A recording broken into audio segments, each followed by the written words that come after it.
guys, it's Michi here with a quick show note.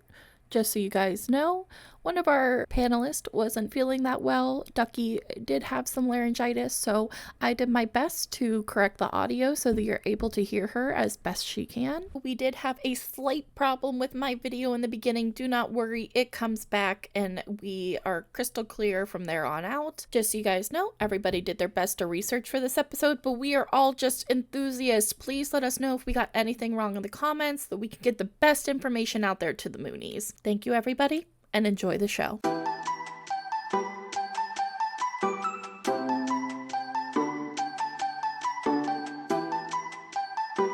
Hey, everyone, and welcome to Eternal Mooncast, the streaming show all about Sailor Moon fan theories. We cover everything from the prominent, the obscure, and the Mooniverse. I'm your host, Michi, and unfortunately tonight, my co-host Celine could not be here. She is having a family emergency, and we are just sending all of our good wishes to Celine right now. Lyric! Okay, because I miss you and I want you here. But she has the week off, so it is Michi running the show right now. So wish me luck, kids. All right, let's continue on. So joining us tonight for our first guest is FancyDuckie. Is she a bird or is she a girl? Either way, she is a social worker by daylight and a Sailor Senshi by moonlight. She's been cosplaying for 16 whole years and has been a Sailor Moon fan since she was 3 years old. Welcome back, FancyDuckie. So much. It's wonderful to be back. I'm sorry, I sound like a dying goose. I got laryngitis this week. But thank you for still coming and like powering through. You're being the man. Moonies forever. All right. And then next up is the wonderful Zlecky. She's a cosplayer, a seamstress, and an OG 90s anime aficionado. Welcome. Thank you. I'm just gonna vibe that FancyDuckie is like an ASMR like mega host because that's what it's Listen, my comment. Finally, joining us tonight from Winston-Salem, North Carolina is Memphis. Memphis combines Southern sass and Puerto Rican passion. She is the founding member of Discordia. Yes. The great goddess for chaos. Yeah, I wonder why you're on the show. The Discordia Dames and the head producer of the Discordia Days Burlesque Festival, full of bumps, grinds, wiggle, and jiggle. This is Memphis. Hey, folks. Really excited to be here. Thank you so much for having me. Well, I've assembled a wonderful group of panelists, and this is our wonderful Duckie's brainchild of an episode. I think this is just such a great idea, and so I definitely wanted to give credit where credit is due because it is a really, I think, a fascinating topic, and I definitely know some Moonies have touched on it in the past, but I think it's cool to actually like come together and have like a couple Moonies all discuss it and really take a look at it from the lens of mythology. I think it's something that like people look at like a minute on the surface, but I think being able to deep dive into it gonna let us like open up to more ideas that I think people will find like the one thing and then be like, okay. And there's a lot more for sure. It's gonna be interesting to see how it's associated by proxy. Well, the planets were named after mythology and the sailors were named after the planets. So how that kind of interconnect. And what interesting to explore. What I was really thinking about preparing to come out tonight was that I think there's different levels. I think there's like the intentional level that the author is like, yes, this is why I'm doing this. And then I think there's the cultural subconscious levels of, which is what I enjoy. That's my thing is like what as a Japanese woman she subconsciously does that we are like, oh, that's novel to me because I'm not of that culture, but that it's still based in mythology or Shintoism or Japanese cultural life. I think that's what we're getting so accustomed to that we forget that it came from somewhere and it wasn't just always. So people didn't always turn into like angry vacuums like that started. That's original to our fandom. Yeah, it's like somebody had to come up with this idea. Like that's not. And yeah, there's intentionality, but also I think we're all like so used to tropes that we don't think about it anymore.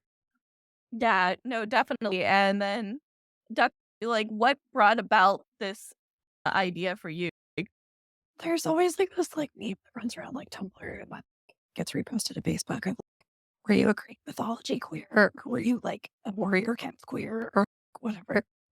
I was a Greek mythology queer. And I was like, ironically, like my grandfather, the UK one, he actually taught classics for the longest time. So there's this family element too. But I just remember like being a kiddo and like wanting to learn as much as I could about Sailor Moon and like getting into like all of the nitty gritty little detail.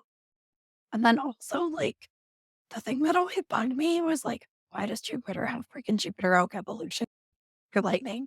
Where is this coming from? That was Gonna kind of like that was the brain thought. This one with the complaining front. That's so but that's such a good idea. Like, why oak evolution? Because isn't that hers for the majority of the season? Yeah, it gets that and the coconut tropical cyclone one that she gets like at some point. Tropical that doesn't make any sense. At least before this episode. Listen, there are just some things that we're just gonna have to really analyze, like coconuts and Jupiter, and well, they were cousin. Listen, don't get me started. That joke box is at least a half an hour long. At least.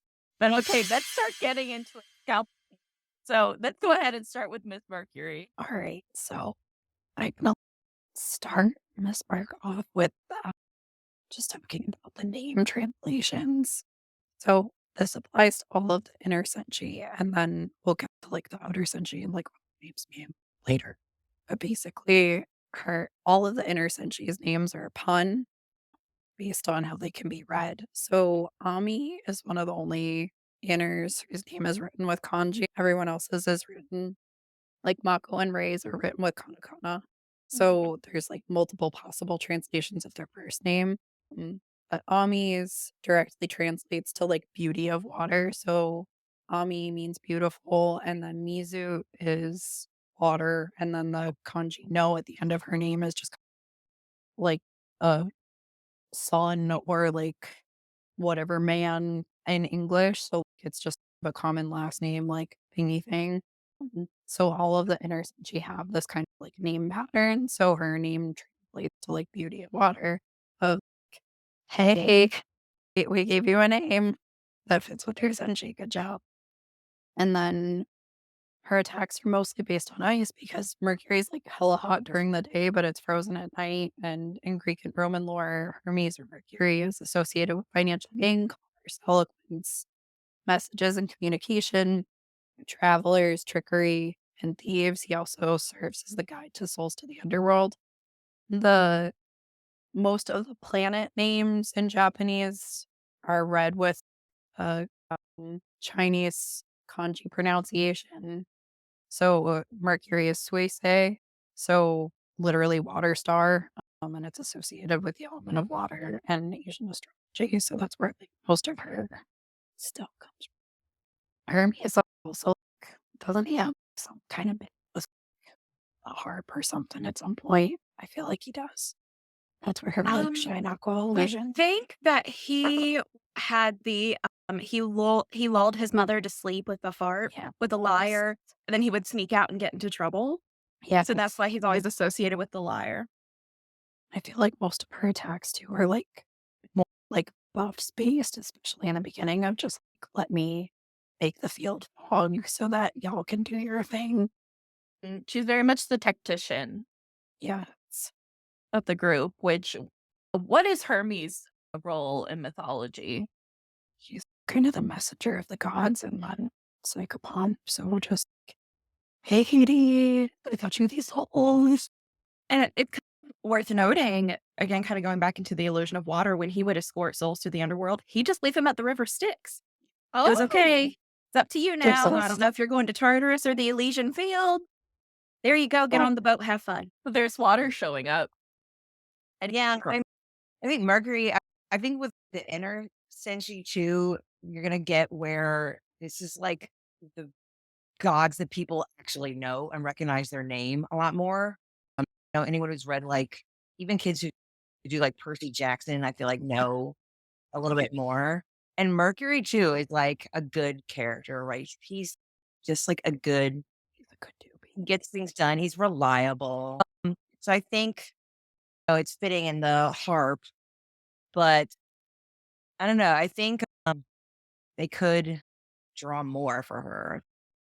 Mercury as a planet is like awful, like the worst. But Mercury is my least favorite planet. That's what I'm putting there. So I like dump on Mercury all the time. For sure. It's It has no atmosphere. I'm pulling from the science side. So yeah, it's freezing cold at night, but it's burning hot during the day because it has no atmosphere at all. Which I think kind of might go into some like a duplicitous nature. With Hermes, and you see it a little bit with Mercury, not in a two-faced in a bad way, but more of a, listen, I'm going to mess your world up and we're going to get this done, but then I have homework to do. So let's make this snappy. I want to there be like a connection in that Mercury has to like, she's a perfectionist, it has to be perfect and have the top test position, the top everything. And if Mercury as this messenger doesn't have the elite power to just rest on laurels, has to constantly be serving and proving to others. So maybe some of the like complex of needing to constantly be successful fits with that idea too. Of you're not Zeus. You're No one wants to be serving Zeus. everyone. The constantly gonna hustle. Are you saying she's not part of the moon family?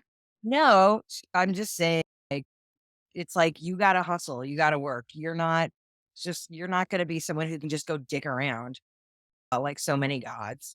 I respect Mercury as the mythological Greek. I respect Roman Greek Hermes Mercury. I think more than a lot of them. I don't feel like there's as many stories of just total assholery. There's a chunk. I think one thing like that's good for the theme of Sailor Moon using this other mythology is that Shinto is also like our gods are not perfect. So I think just acknowledging first, both of these are things where there are multiple gods that they are telling stories, and that's any religion, but multiple gods and where the gods do imperfect things. Right. So that I think it's a good pairing to start of two religious ideologies that dictate ways of life, but we're also with really flawed characters. Because Shinto is also people are there's a lot of flaw and you screwed this up and you have to be a ghost or whatever. So I think just starting off saying I think these will make sense for a Japanese audience a lot, just in that those characters they're also living with fables about flaws. Whereas like if you look, I think it's just super separate from like Abrahamic anything, which is be perfect. Liam, and then Mercury is also associated with medicine, and Ami wants to be a doctor. So, like, the Caduceus staff comes from Hermes as well. So, I think it's like an interesting bit, and especially with the thingy thing, the wands for superstars, whatever the hell it is. The Yeah. ones with the things. Oh, supers. It's supers. As we talked about, the attacks make a lot more sense because a lot of times I was like, why in the world? Okay, so it's a harp or is it what is it? A liar. A Like lyre? RE. Because the harp is like full size, isn't it? Yeah, the lyre is like the little bitty, like 7-string bloop, bloop, bloop. Okay, so it's a Mercury, a lyre. Okay, and it's just because as a kid, I was like so confused why she never really had like a weapon. There was nothing I could ever see being a toy, which I think is kind of unique for a 90s anime. Yeah. Yeah. Because that was the age of give me toys. The goggle computer Okay, but the goggles are iconic to the day. are. And I think the goggles too, like, I think the author originally, I read that she wanted Mercury to even be a robot at some point. And so the goggles is, well, you can have these little AI goggles, but you can't make it a robot. Yeah. And then she made Hotaru into one. Yeah, I think some things were just compromise. That's the other thing that's like, what is deliberately planned out by the author and what is like, all right, I'll settle for this. Until she said no. It makes more sense for her to be what with the ties to mythology and everything. What myth besides like the obvious, like, do you think that Do you think that Naoko, say, whenever she was originally first starting, just went with the basic myths whenever she was forming the first scouts? Yeah, I mean, I think the first 5 Senshi are like the ones like because we didn't have like telescopes good enough to like, see the rest of the planets way back when. Like the inner Senshi are really the only ones that were like visible from the sky. I think you could like Neptune as well, but like none of the others. So those are the ones that have the strongest ties to like Asian mythology. I think that was the plan. And then as the series took off, she was like, oh, we're already here. So here's some more planets. God, I sound like a chainsaw grandma from Chelsea. I'm so done. Let's see, Celine weighing in. Let's see. Celine says, I feel she went with main attributes that work with the goddesses, gods, as aspects, and included those in how the Senshi are.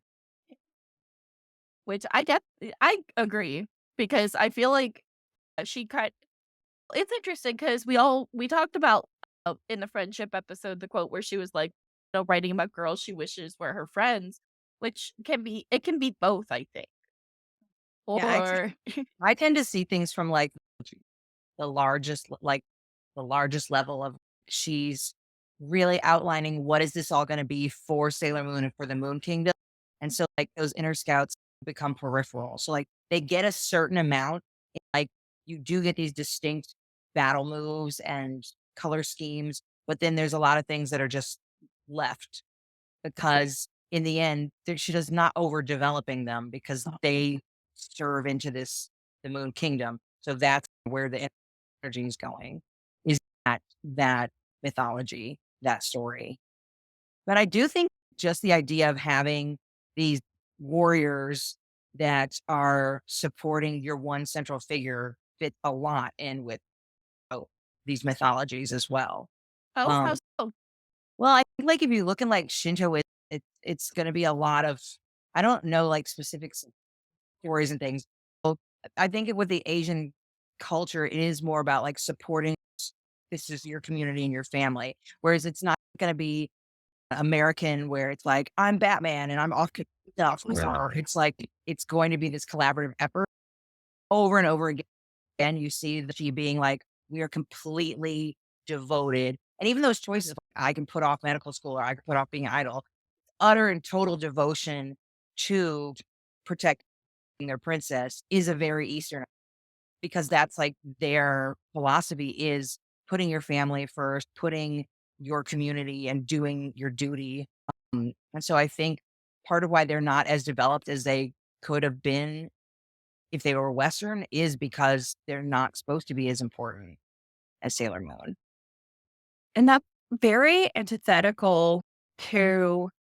So, admittedly, I'm not super well versed on Asian mythology and Japanese culture. I have a cursory knowledge, but it's not something I've really dug deep into. Greco-Roman mythology, however, I was that kid.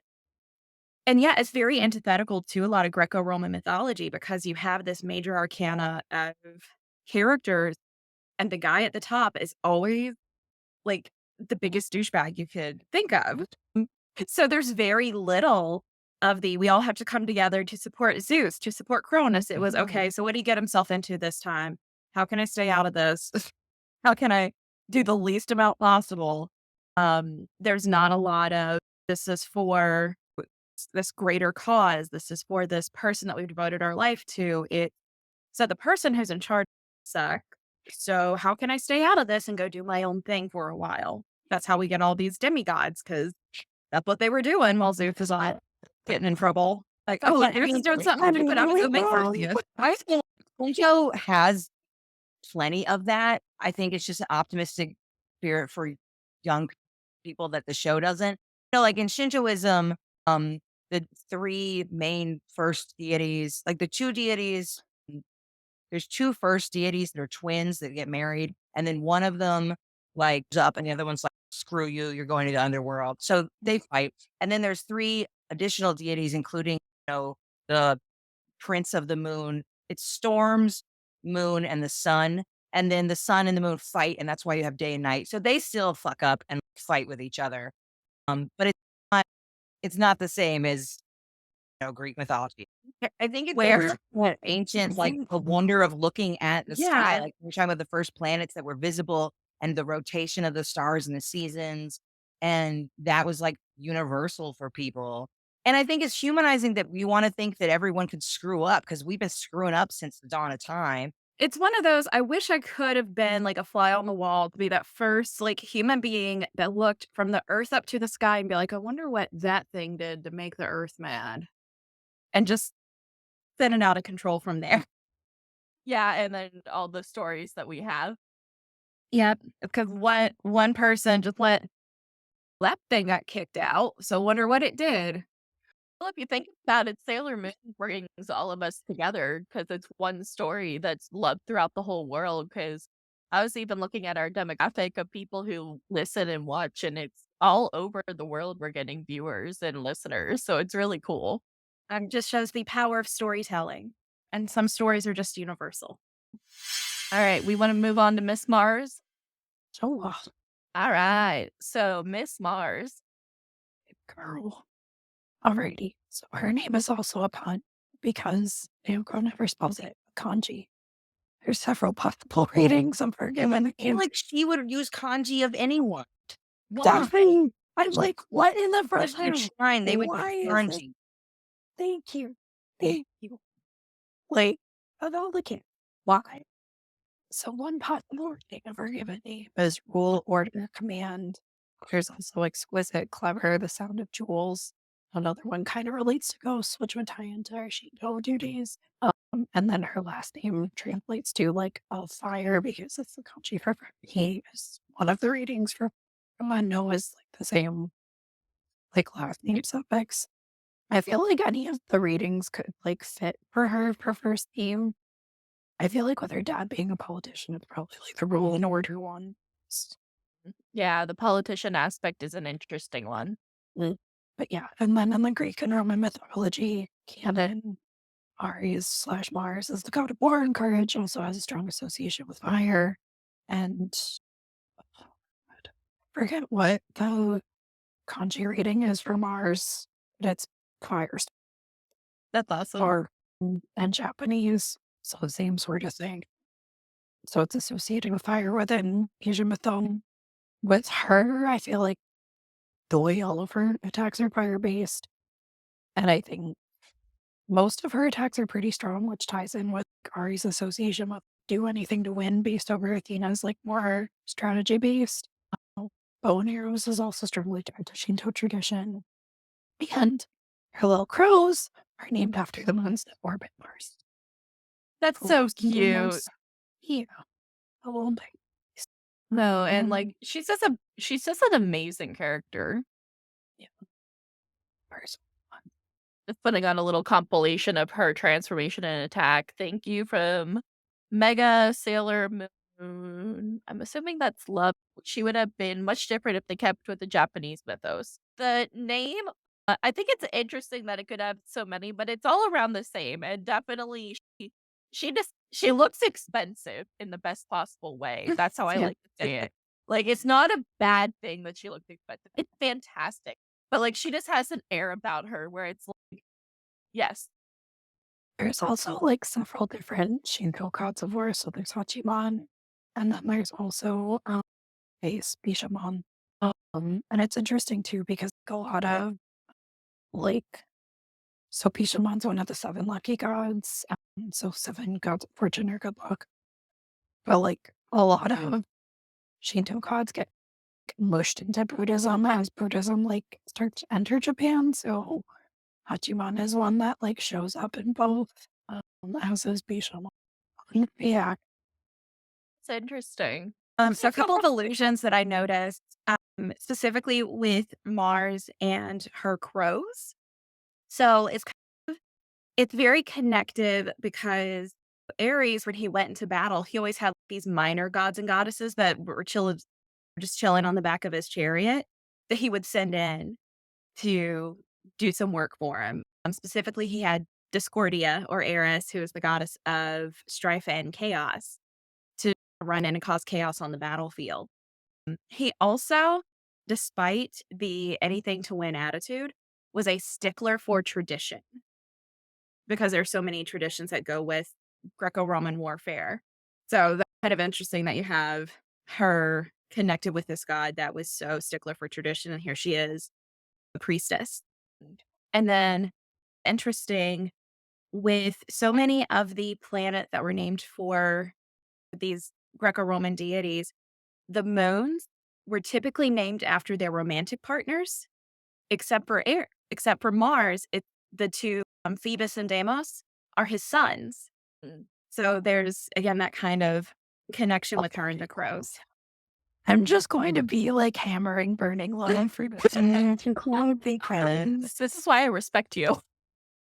Listen, I once went on some bitch went off on me like Sailor Mars and Sailor Venus aren't gay. Shut the fuck up, blah blah blah. Stop posting pictures of you and your girlfriend kissing. And I was like, what? Bad. What me?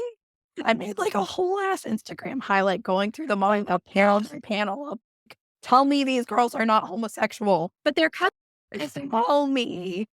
That's just my response for everything in Sailor Moon when they're absolutely not gay. Yeah, they're just cousins. Yeah, that's his besties. Hard blinks. There's literally a picture of freaking Mina grabbing Usagi's titty. You press no. There is no heterosexual explanation for that. I'm sorry. Why not? Okay. And they were roommates. And they were roommates. Okay. All right. Back to where were we with Mars? Well, I think that's a really big connection, though, because it's not just like a casual ship like that. You know, what Venus and Mars actually being lovers. Talk about it. Let's talk about those two. Because, yeah, as Ducky said, burning. Okay, for those who don't know, if you ship Venus and Mars, like the Sailor Scouts, the princesses, whatever entity you want to call them, if they're shipped together, it is called burning love. It's the name of the fandom, which is just so cute. Because, like, I love that. It sounds like a cute Sailor Moon attack. It does. That is cute. Even if we're looking back at the mythological roots there, Venus and Mars were lovers, but then, Venus was married and it was very forbidden and she wasn't supposed to be there. Oh, talk about that. Wait a minute. Venus was married. Go into that. Yeah, Venus. So when she popped up, Zeus was like, hold on, she's way too pretty. All the gods are going to be fighting over her. I got to arrange a marriage for her fast. She's very flighty and very flirtatious.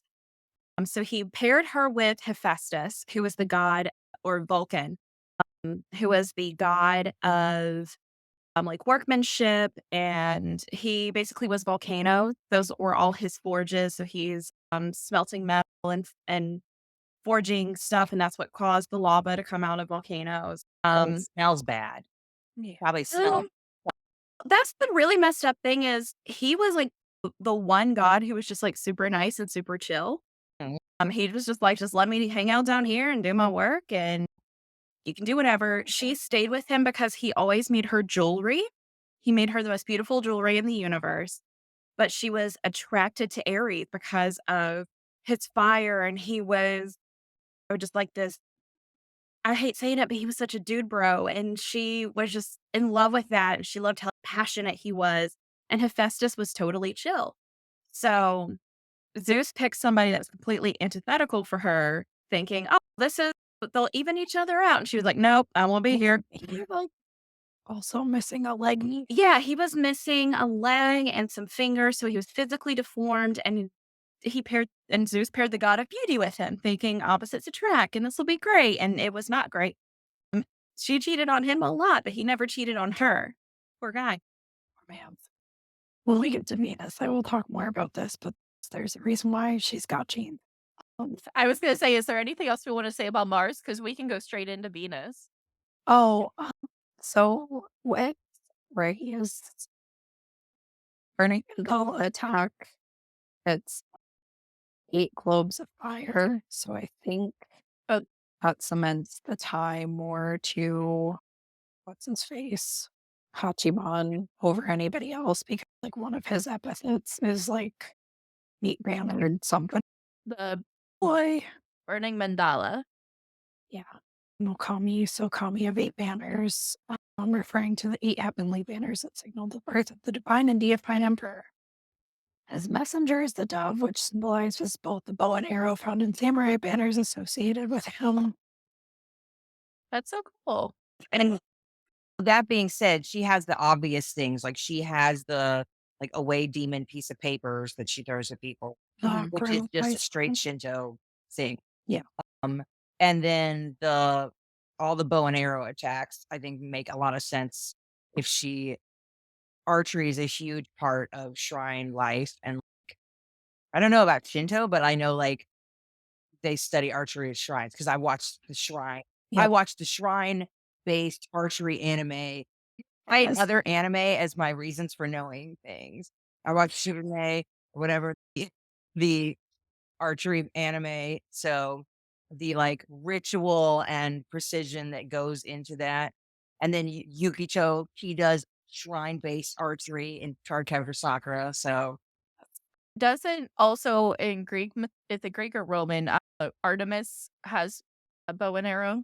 Yeah, Artemis is the huntress, and she's associated with bows and arrows because they offer a quick, painless death. That sounds like Sailor Mars. Yeah. Ares was usually, and that's what, I'm just double checking some stuff on my phone over here. He was honestly more associated with spears than swords. He preferred distant weapons. that's smart. Yeah, I mean, he was just, he was on his chariot with his little minions, just whacking people on the battlefield. It was great. Which, let's see, because whenever we do see the Sailor Scouts fight, Sailor Mars is one of the front runners. I swear, rewatching Crystal, if she says how many times that she is gonna beat you in red heels, that is her tagline. And I'm just like, her shoes have to have red heels or something. They're iconic. Okay, anything else about Miss Ray? Not an expert, but yeah, all those Eastern religions, that being called a mandala, the mandala is, we should clarify, a mandala is a spiritual thing, is a name of a religious thing, not just the name of her attack. Oh. So, yeah. And I think this should be as educational to the audience as possible. So, yes, no, definitely. Mandala, whatever the circle, the mandala attack, mandala is a religious thing. And then Ducky Hachimat, because it's 8 and he's the 8 banner guy. I think it ties her more closely with him than any of the other kami associated with war or any of that thing. That's interesting. I'm not educated on that particular subject, so that's really interesting.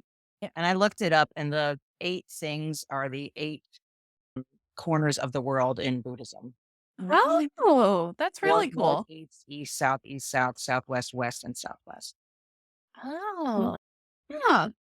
Yeah, because I don't think they ever tell us in the show for the English viewers what those symbols mean. But I do think that is something you're going to keep, that you do always see, is the overlap between Buddhism and whatever else is going on in Shintoism. Because Shinto is a religion where they don't care if you also practice other religions.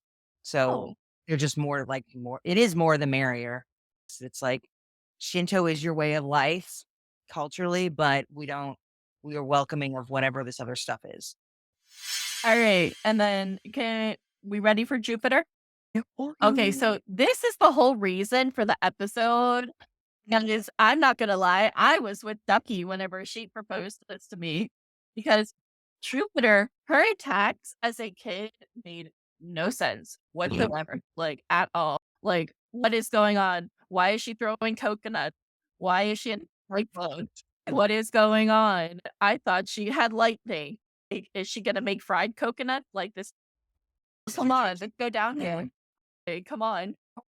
As someone who is of Caribbean heritage, I don't think that you can fry a coconut. But that goes back to Jupiter. She loves cooking, so. Yes. Do you want me to read, Ducky? Because your voice might getting tired. And pop off. Okay, I was like, okay. All right, let's go ahead. All right, so these are the wonderful notes, and if you guys want to talk about anything, feel free to stop me. Makoto's name is never spelled with kanji. Ki is tree, and her given name can translate to sincerity or trust, so she is the tree of trust. Ducky says, my heart. Maybe. She's a good girl. She's a good girl. All right. Everyone always wonders why Makoto starts getting coconut and tree attacks. But in Asian myth, Jupiter is Kisei, or tree star, and is associated with the element of wood.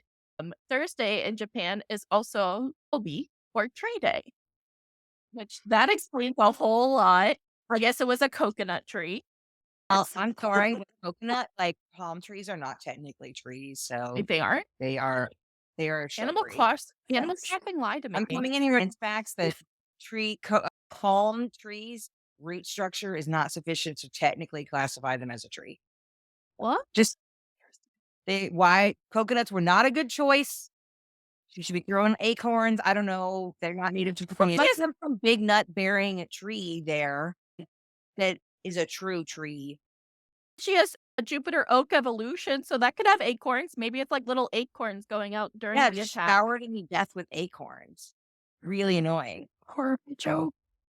I look horrible. There are plenty of, but I want to say there are plenty of tree-based villain attacks in anime that work really well. Because Jujutsu Kaisen came out with a whole freaking tree villain, and that kind of had cool moves. He did. And it's like the eternal kind of growth aspect, as opposed to like, I'm just gonna hurl something at you. The anime that got me into anime, all the villains were plant-based. So I've seen a lot of tree-based. Blue Seed. Oh, okay. Because I am the old. I had it on a VHS tape. Somebody's bringing up coconut evolution. I have a bad pun if that makes it any better. Go for it. We've already gone down this rabbit hole. I mean, of course, all of her stuff is like associated with trees. She's the tallest one. Oh my god. You're giving my tall girl name. I'm looking it up too, and it says Jupiter coconut cyclone.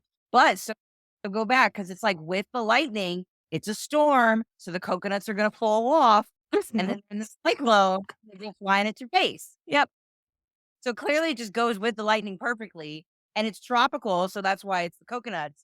Because if you're like me here in Florida, all your storms are lightning storms. So yeah, that's true. We do have a lot of lightning. If she was like from Okinawa or like some cool island, it would make more sense. True. Well, we don't know where she's originally from. Remember, she's the transfer student. She came from some tropical place. All the coconuts in her luggage. Queen Serenity was not the nicest in placing them with families, so like I could see her putting. Serenity is fired from Child Protective Services. We have decided. Yes, we decided in the finale she is fired. It is interesting though because like Okinawa was originally not part of Japan, and like they had their own separate culture. And Jupiter in the beginning, like they think that she's permed her hair because it's curly. So that's like actually like big brain theory of her being from Okinawa or like having a relative. Oh, yeah, she could be then. It might just be like, yes, we look at that and I don't say, oh, your hair's curly, shock. Like, yeah. We have blue haired character, but this is somehow the weird hair. This looks normal. She has a brown. That was also one of the reasons that, okay, so I was always a super tall girl growing up. I put 9 in case anyone cares. So like I always got put as Jupiter because all my friends were like, if we were going to play Sailor Scouts, it was always like, but you're the tall one. So I get the tree. Yeah. I get the tree comment. I like as adults, people give up on that because every single one of my friends is like 5'3" and under. So we're like, oh, doesn't matter. I am 5'3.5", but the child I birthed is not even 7 and already 4 feet tall. So there's going to be a lot of me getting a stepping stool to say, do your homework. Yeah. Light bulb. Excellent. Okay. So that's good. I love that so much. To continue on in the notes, in Greek and Roman myth, Jupiter is associated with Zeus and thunder, as is his Norse counterpart, Thor, who we get the word Thursday. How do we get the word Thursday from Thor? Thursday. How do you hear? So like all of the suns here coming in like weekday order also because I shit you not. I hate Who's Tuesday? Hang on. That's hilarious. I don't remember my days of the week. But Sunday. But oh, the Japanese days of the week? Oh, I know those. I So know them by a song. Getsuyobi is Monday, so Usagi's first, Kayobi. Actually, that's why. Okay. You're not coming in weekday order because Mars would be second. I just feel like if you went back and you made the show to make all these little things fit, it would be really annoying. No, but that's the Like fun Mars part of would have been introduced again. There's a Before person out there who's done a show and made it like that, and like they're waiting for someone to put it together. I want a recommendation. There's got to be some author who like has 4 jillion Easter eggs, and that's like your whole fandom is just people being like, "Oh my god, the chapter titles spell out blah blah blah blah blah everything." I was gonna say, like, you're making fun of myth theories, and I'm like, hello, welcome to the show. No, but I'm just saying, like, we don't know, like, if there's an author who really like sinks into it and goes. They're like, everything I'm due is going to have layers. Because people like looking for clues. People like the treasure hunting. Modern audiences want to dig. Yes. We want to find things that are there or are not there. And it's like you almost don't want the author to confirm or disconfirm because it's like, no, shut up.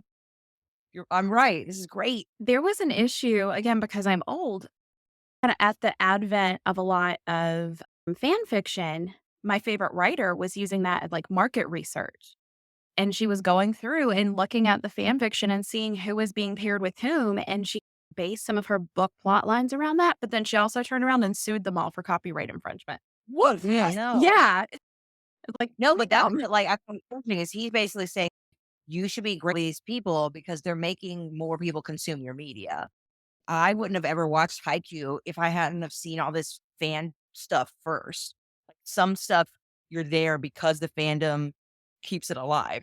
Correct me if I'm wrong, but Noko, isn't she like very pro like fan art and fan fiction, and like, she's very much I want you guys to keep my medium going. I don't have any reason to think she isn't. I swear there's someone somewhere told me, maybe if Celine is still in the audience and remembers, I swear there's someone in an article said that Noko is like very pro like the fans. You hear about when people are super rigid and not about it. The creator of Mario is like a total dick about all that stuff. yeah. And that I remember I hear about it constantly. But I think even if people aren't for it, they like know to keep shut because it's good for business. It's like these are your fans and they're important to you. And like the idea that you're in this with your fans, Mhm. right? They're making this experience, this content. Once you've made it, they're now making it. So, and I feel like as people who do cosplay and are on podcasts and things like that, that's like that would be a whole other podcast of the role of my cat just bumped the computer. The role you come here. Did you No, want to be on? don't compliment him. You know, Oh, wait, you baby. he wants to go outside. He's forgotten how like lockdown works. It's on the computer. Just says Noko just turns a blind eye to it in a sense. She's got too much on her plate to try and go after people. But that She does have that Sailor Moon money to try to pay other people to go after those people if she really wanted to. Isn't that culturally, like, are there Japanese mangakas who are doing that? I know, like, the Mario guy, he still works for Nintendo, and it's like a corporate. He, like, goes after people as a corporate thing. But I think her art, a whole diggered research would be like, did the official art that she put out canonize, like, things that people were already saying? Like, that's what you're saying, like, the Venus and Mars. Did she make that by herself, or was that something people were already doing when she started drawing more suggestive art? Actually, I want to put it, I just realized, oh my gosh, that. Yeah, and Celine mentioned doujinshi. Like, that's an established market, and I don't think you do anything about it. Like, they have Cometco or whatever. Yeah. Yeah, Comic. So they know doujin is gonna get sold, and But one of the notes the Ducky just put, and it just hit me what you meant. It said, Zeus was the king of the gods and fought titans and is known for feats of strength and infidelity, which may play into Mako's obsession with love and her strength. Is that why Zeus is always known for like going around? Is that why Mako has so many like ex-boyfriends? It might be. Because the way that Zeus rationalized it was the humans need heroes, so I might as well go make them heroes. Oh God, that's horrible. Yeah, it was not good logic. No. And he made those heroes through some pretty nefarious means a lot of the time.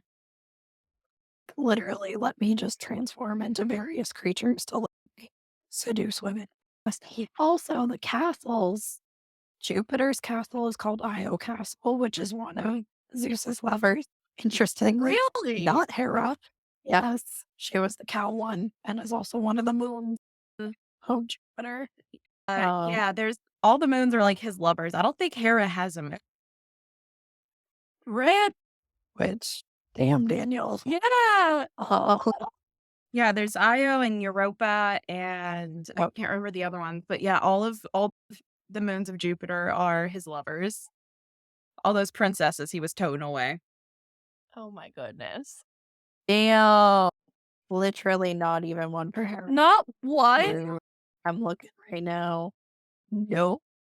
Unless it's Hell Nope, because Hera's other name is Juno, I think. Yeah. We got Europa, Ganymede, Callisto, Moon, Amalthea, the Himalaya, Calorue, Jupiter, Lii, Se, Carme, Snowe, Metho, Eridie, Praxidike. Interesting, because that's associated with Persephone, Jupiter LV, Selene, but not spelled Cyl, Aranome, Audinome, Ukulele, Eupheme, Hegemony, Eurydium, Aode, Perse, Harpalike, Sheldane, Euporia, Kalke, Elike, Dahlia, Feminine. Dang. Damn, He got around. nothing for you. He was not a good husband. He was a hoe. But hilariously, in a horrible way, Zeus largely viewed as a paternal figure, and this may have influenced Makoto's development as a mom friend of the group. Was your last note, Ducky? Of course, he's the paternal figure. He had all these love children running around. Oh, yeah. Saving cities and doing great heroic things. I was thinking paternal, like mom and dad. So I was thinking Daddy, family, but because he was not. daddy of all the No, I don't think he was super paternal. He usually would take care in some way, shape, or form of his love children. You know, when Hera tended to try to kill the kid when she found out that they existed, and Zeus usually put some kind of system in place to save them. Like with Hercules, his other name is Heracles. So his mom felt so bad about having this affair with Zeus, who she didn't know was Zeus, that she even named the son in Hera's honor as a, look, I didn't know. I'm going to raise this kid, like, be your worshiper. You know, I feel really bad. And Hera still set snakes into his crib to kill him. And he actually grabbed them around the neck, slapped them together, and used it as a toy. That was Zeus is like, okay, so to keep this kid from being killed really easily by my jealous wife, I'm going to make him super strong. So he would try to help these kids out as much as he could under the radar without Hera finding out and getting even more angry. Don't blame her. Also, so Raijin is the thunder god, and Shinto is so god of lightning, thunder, and storms in Japanese mythology and Shinto religion. He's typically fierce. Aggressive facial expression, standing atop a cloud, beating on denden daiko drums with tomoe, which is just like the little, like the apostrophe looking thing. Symbols drawn on them. Jupiter has that one attack that's similar to Mars's with all of the little, like I have the figure of it, but it's like the big circle of the lightning bits. I'll see if I can find it. That is like the best description ever, right? Like The thing versus the other thing. the thing with the thing. Oak evolution. And Zeus's symbol was also oak, so that's where the Jupiter oak evolution and why she had that Carlin for her super S transformation. As Celine just pointed out. This one? That one. Yeah. That one. That's it. Okay. So that's a nod to Zeus as well. Okay, so his symbol was oak. Okay, that makes sense. and ties into her tree. It's all It all connects. Yeah, and I think then they just went in with the like weather vibe after we have thunder, because I'm looking at the tags with flower hurricane, sparkling wide pressure, which I don't know, is a high pressure system. So like, I guess there's this storm vibe to go with the lightning. And then she has a little like lightning rod. Which I always love that whenever cosplayers add that. The only thing that I feel like we haven't touched on if there's a connection is the roses. Oh, yeah. Why does she wear rose earrings? I don't know. Is that like fit in some mythology or is it totally counter? Because I'm like rose earrings and then the rose belt. It's not on the show. Yeah, that's interesting. And the pink butt bow. As the rose earrings are made a big deal out of. I don't think there's any like specifics with roses in Greek mythology. Or is it just a tie-in with like tuxedo masks and just we love roses? Like roses are some kind of symbol. Are roses just pretty or do roses have some symbol? I wonder if it was maybe an artistic choice to try to like really feminize her character because so much about her is considered like very or more like masculine qualities. Oh, that's So I wonder if it was, oh, we know that we made her very tomboyish and we made her blah, blah, blah, blah. So we're going to give her flowers and pink to draw in. Hey, this is still a girl. Give us money, girl toys. That's my theory on that. That's an interesting theory. Yeah, because that's the thing is that remember, like they were concerned about doll sales back then. So you gotta imagine it's like the little girls to want to be Jupiter. So they did have to find those tie-ins. So I could see that back in the 90s, especially that mentality. Pink. She starts tomboy, but then she ends up being like so girly in the like, I want to be married and bake pies. So if they thought she was tomboy, it's maybe by those standards, but and that's really like feminine. always been my favorite part about her is that she was the first representation for me as a little kid of like, I could kick your ass and bake you a cake. I love that meme. Yes. That was my, like, you can have both. You can be both. You don't have to, like, fully lean into this masculine side if you still enjoy pink and roses and flowers and, like, all these other traditionally feminine things. Like, you don't have to give up one for the other. I just did a quick Google search. I don't think we ever get an explanation of the rose earrings. However, she's one of the only Senshi that, like, keeps her earrings when she transforms. Like, I think the only time they actually get swapped out is when she powers up to Eternal because everybody gets the Uniform. same. Definitely. And then any last thoughts on Jupiter? All right. It is the time for the goddess of love. Nina time. I know. I feel like I'm in a sports anime sometimes with this microphone. Like I was meant to be an announcer in a past life. All right. Mina time. Her name is written in kanji and translates to beautiful child of love. Venus is associated with metal in Asian astrology, which is why she gets a bunch of metal-based attacks, which explains so much because I had questions on some of these metal. I was like, is it a nod to like the planet Venus? Is it a nod like where is this coming from? All of the And then I guess the last point before we start discussing, because I like to break them up into half and half. So, along with the lovey ones associated with Aphrodite from Greek Roman myth, Aphrodite Venus is associated with love, sex, fertility, victory, passion, and prosperity. She is married to Hephaestus. Thank you. But often had affairs with Aries.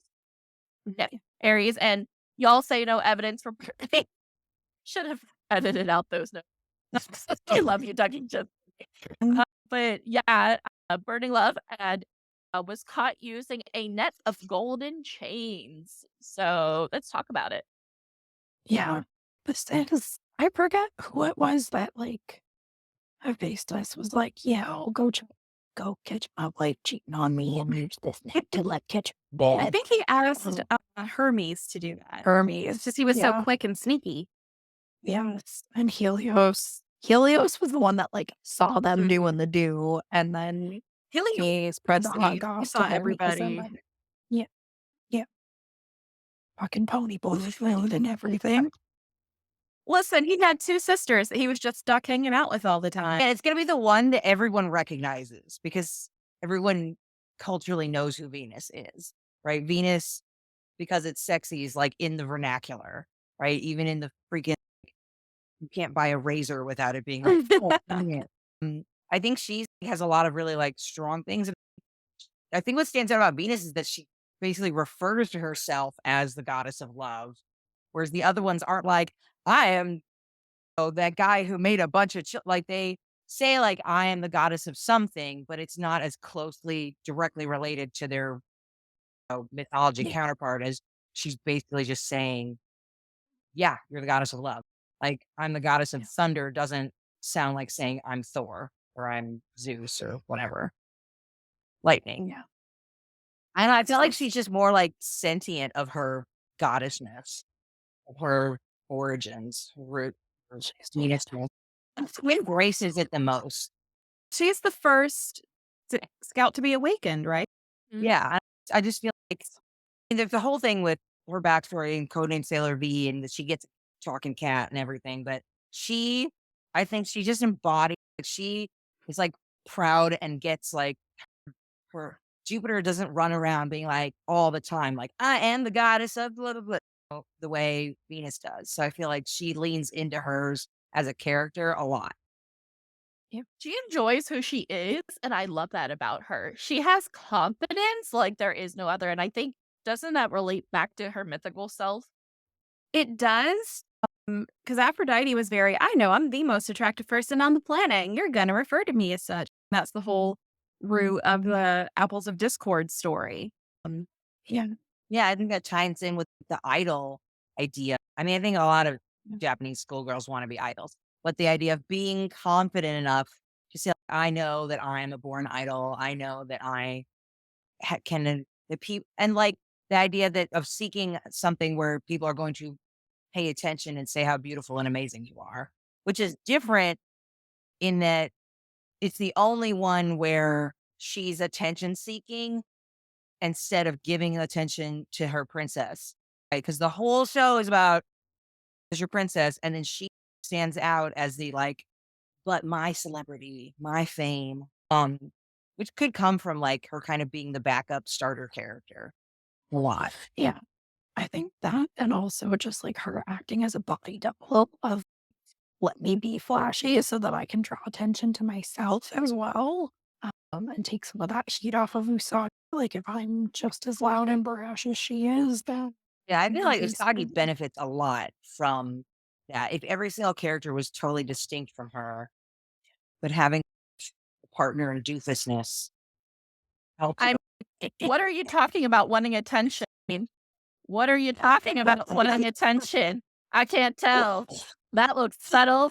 I could see that walking down the street any day. Listen, I want to make that now. I forgot that outfit. Send that to Katsu next year. Because remember, she has multiple pieces. She also has No, the idol outfits are all green, orange. Sparkle Pepsi did a beautiful version of this. I was though. just Like, about to she talk about was that. Like, Sorry.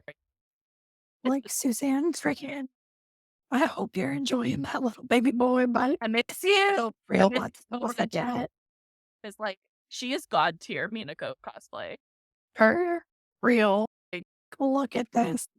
She made that monstrosity That into is something gorgeous. actually genuinely beautiful. Like, what? How does she look so cute? Right? Like the flay. The sleigh. Some Like, people just automatically give idol energy. Yes. you can tell She is the queen of idol. she is. Look at that Reese's Pieces like cup. I know. Like you could be a Reese's. Oh, her. They look so cute. Okay, sorry, Ducky and I are God. huge fangirls of these cosplayers. So Yeah. yeah, and for those who don't know, do you want to introduce them, Ducky? Yeah. So this is Sparkle Pepsi, a queen and Love Live queen. If you've ever bought Love Live fabric on the internet, it was hers. With Mars as Daydreamer, Nessa, who's the sweetest angel baby on the face of God's creator. Also, he loves her. Yes. and they're just they do such good Minako and Take me to church. yes, her idol.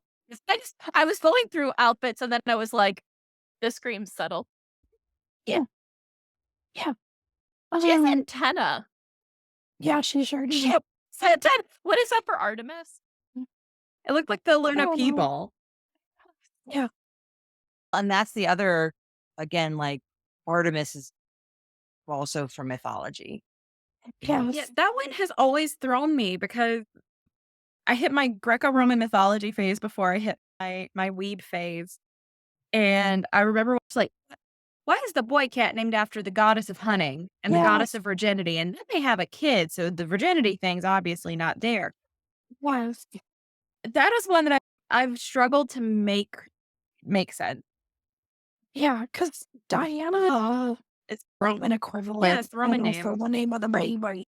So maybe that's why. I'm just like, I ran out of cat names. Here you go, boo. It's like pick some of the Greco-Roman beasts or something. Like name them Right. Chimera or Yeah.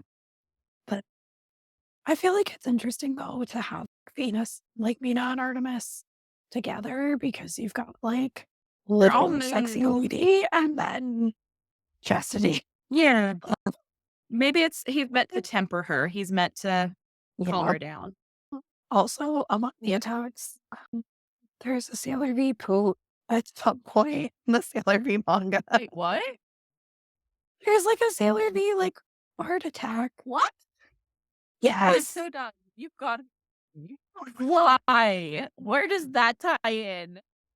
Yeah, isn't technically a gas giant. I mean, yeah, Venus is like insufferable sulfur gases. So wait, Venus has a gas attack. I'm so done. You should have all gas attacks. It'd be super funny. Love everybody. You're gonna have like oak or tree attack and then gas, but it doesn't need to be farting. Okay. Okay. Your Family, it is. where is it? I was gonna say, do you have the panel? It is apparently Venus sulfur smoke. It doesn't sound like farts.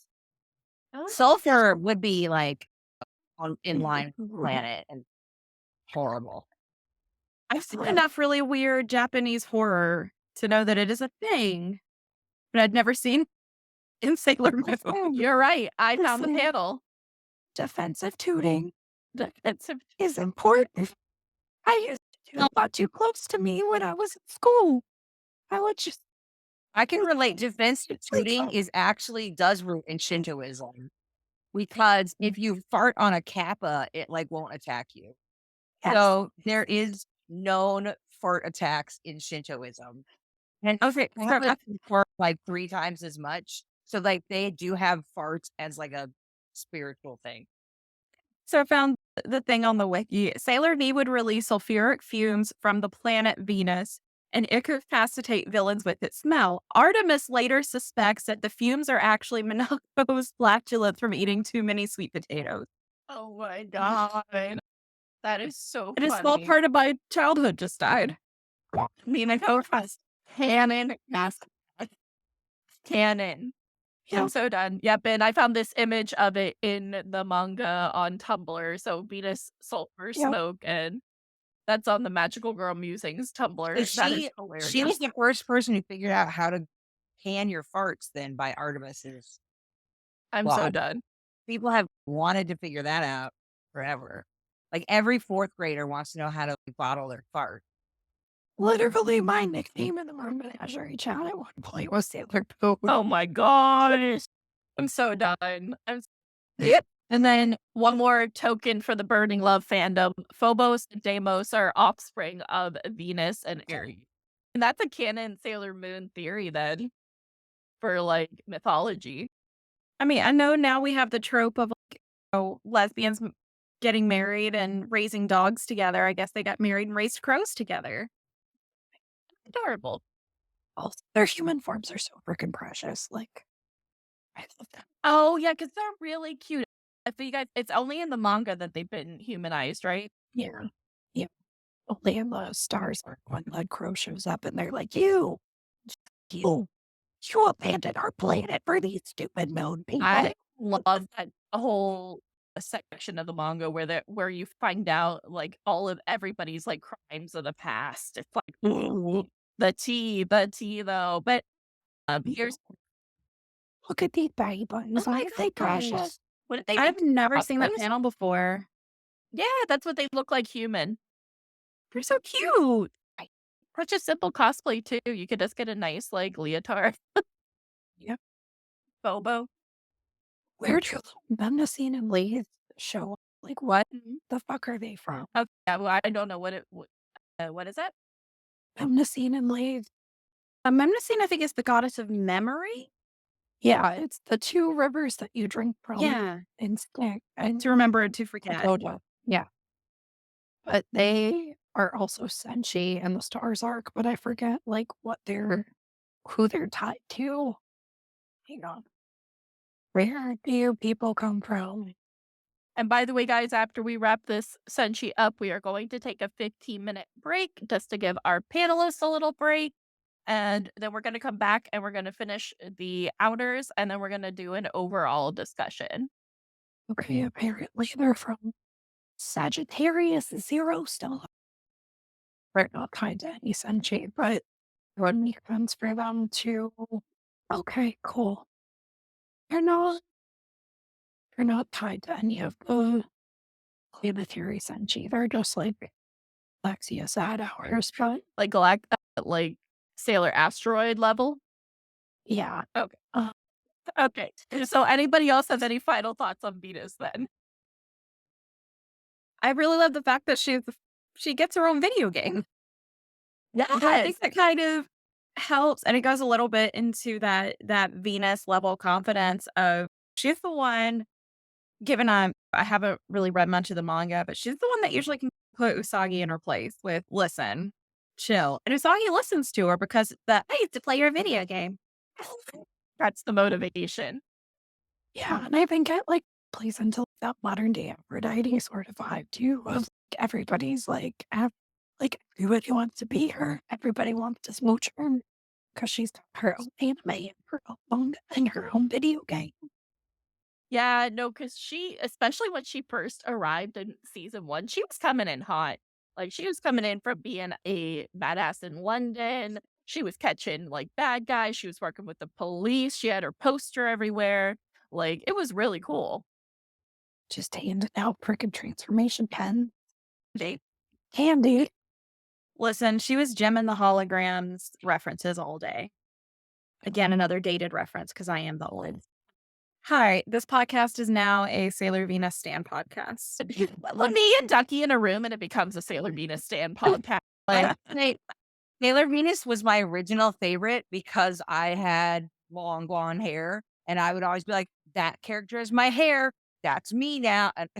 Which was not the way to choose. But yeah, I mean, she's a ray of sunshine. Like I said in the beginning, I think she's really important to balancing out Usagi and mirroring Usagi so Usagi doesn't feel as bad because she has someone else to go to detention with or whatever. no, because where's that panel where they're both crying because they're both so happy that they actually passed into high school? Yeah, I think that's she needs that. It would just be depressing if like on the other hand, if you look at like the Shugi Yugi, where Miyaka is just annoying. Like Miyaka is like an Usagi alone, and it makes me really hate her. But because Usagi has sympathy and has others with her, I'm like, you're Maybe that's tolerable. not one. Like, One brain cell. It's charming when they share a brain cell. When they go into like the backstory and the past life and everything, wasn't Venus the general, like the highest in command? So it would make sense that they're the closest in this life.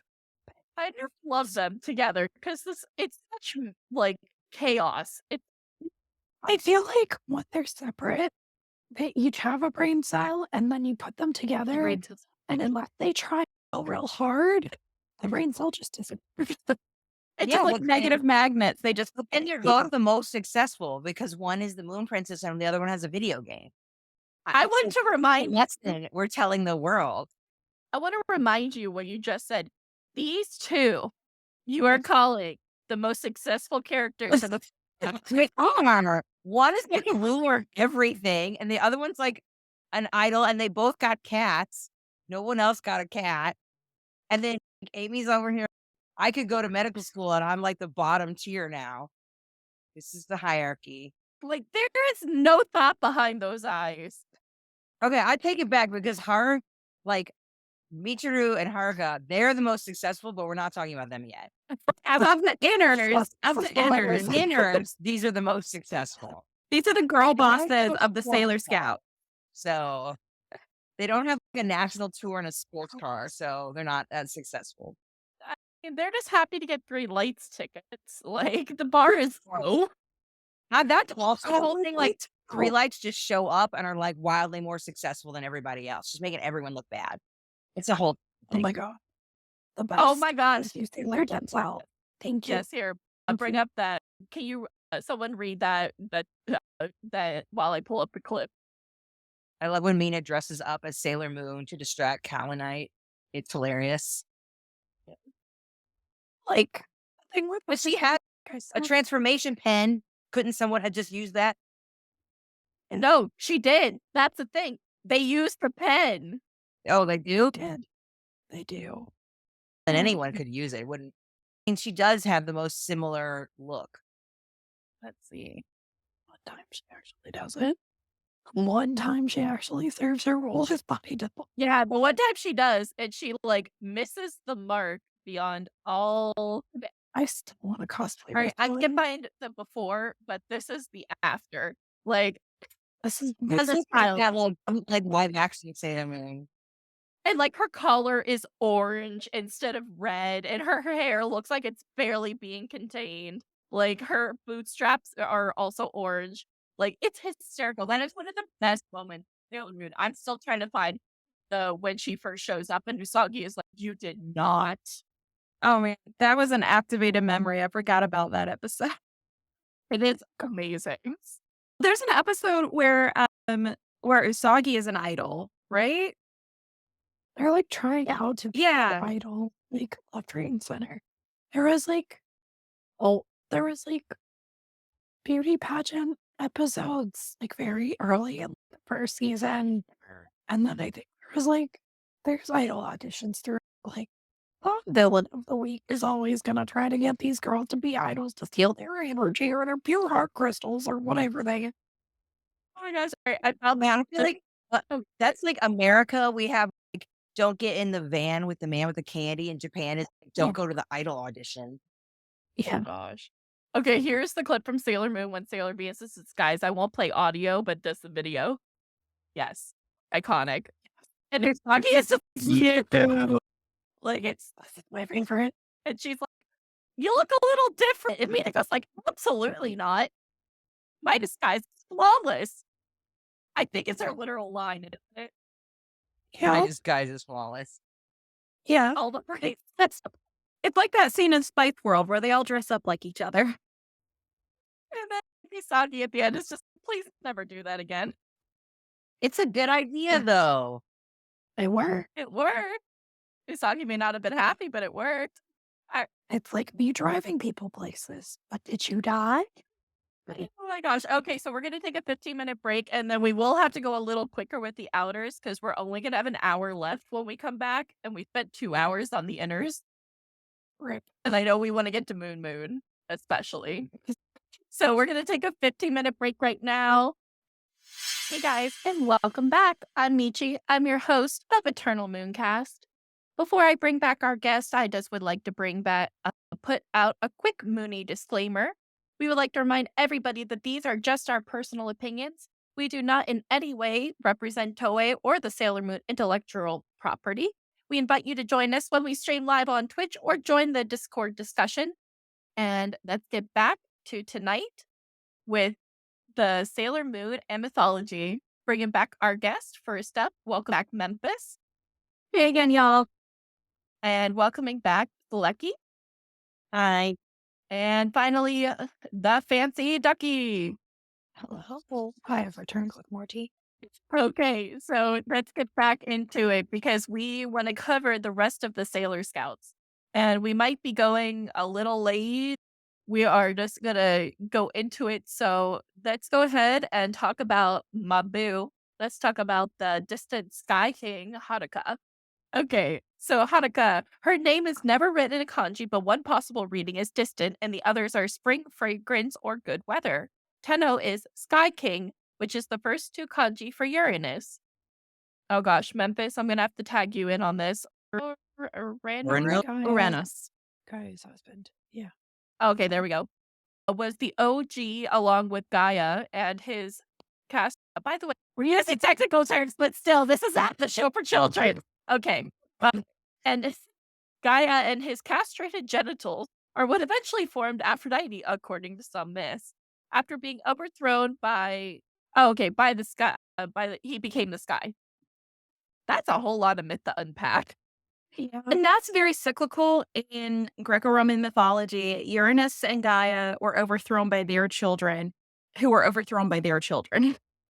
So it was just like, we don't like you, mom and dad. Get out. Helios is the one that, like, Yep. has the balls to cut off his dad's balls with a sickle. Oh, Yeah. That's something. Chucked him in the water. Yeah. And then whoever is born.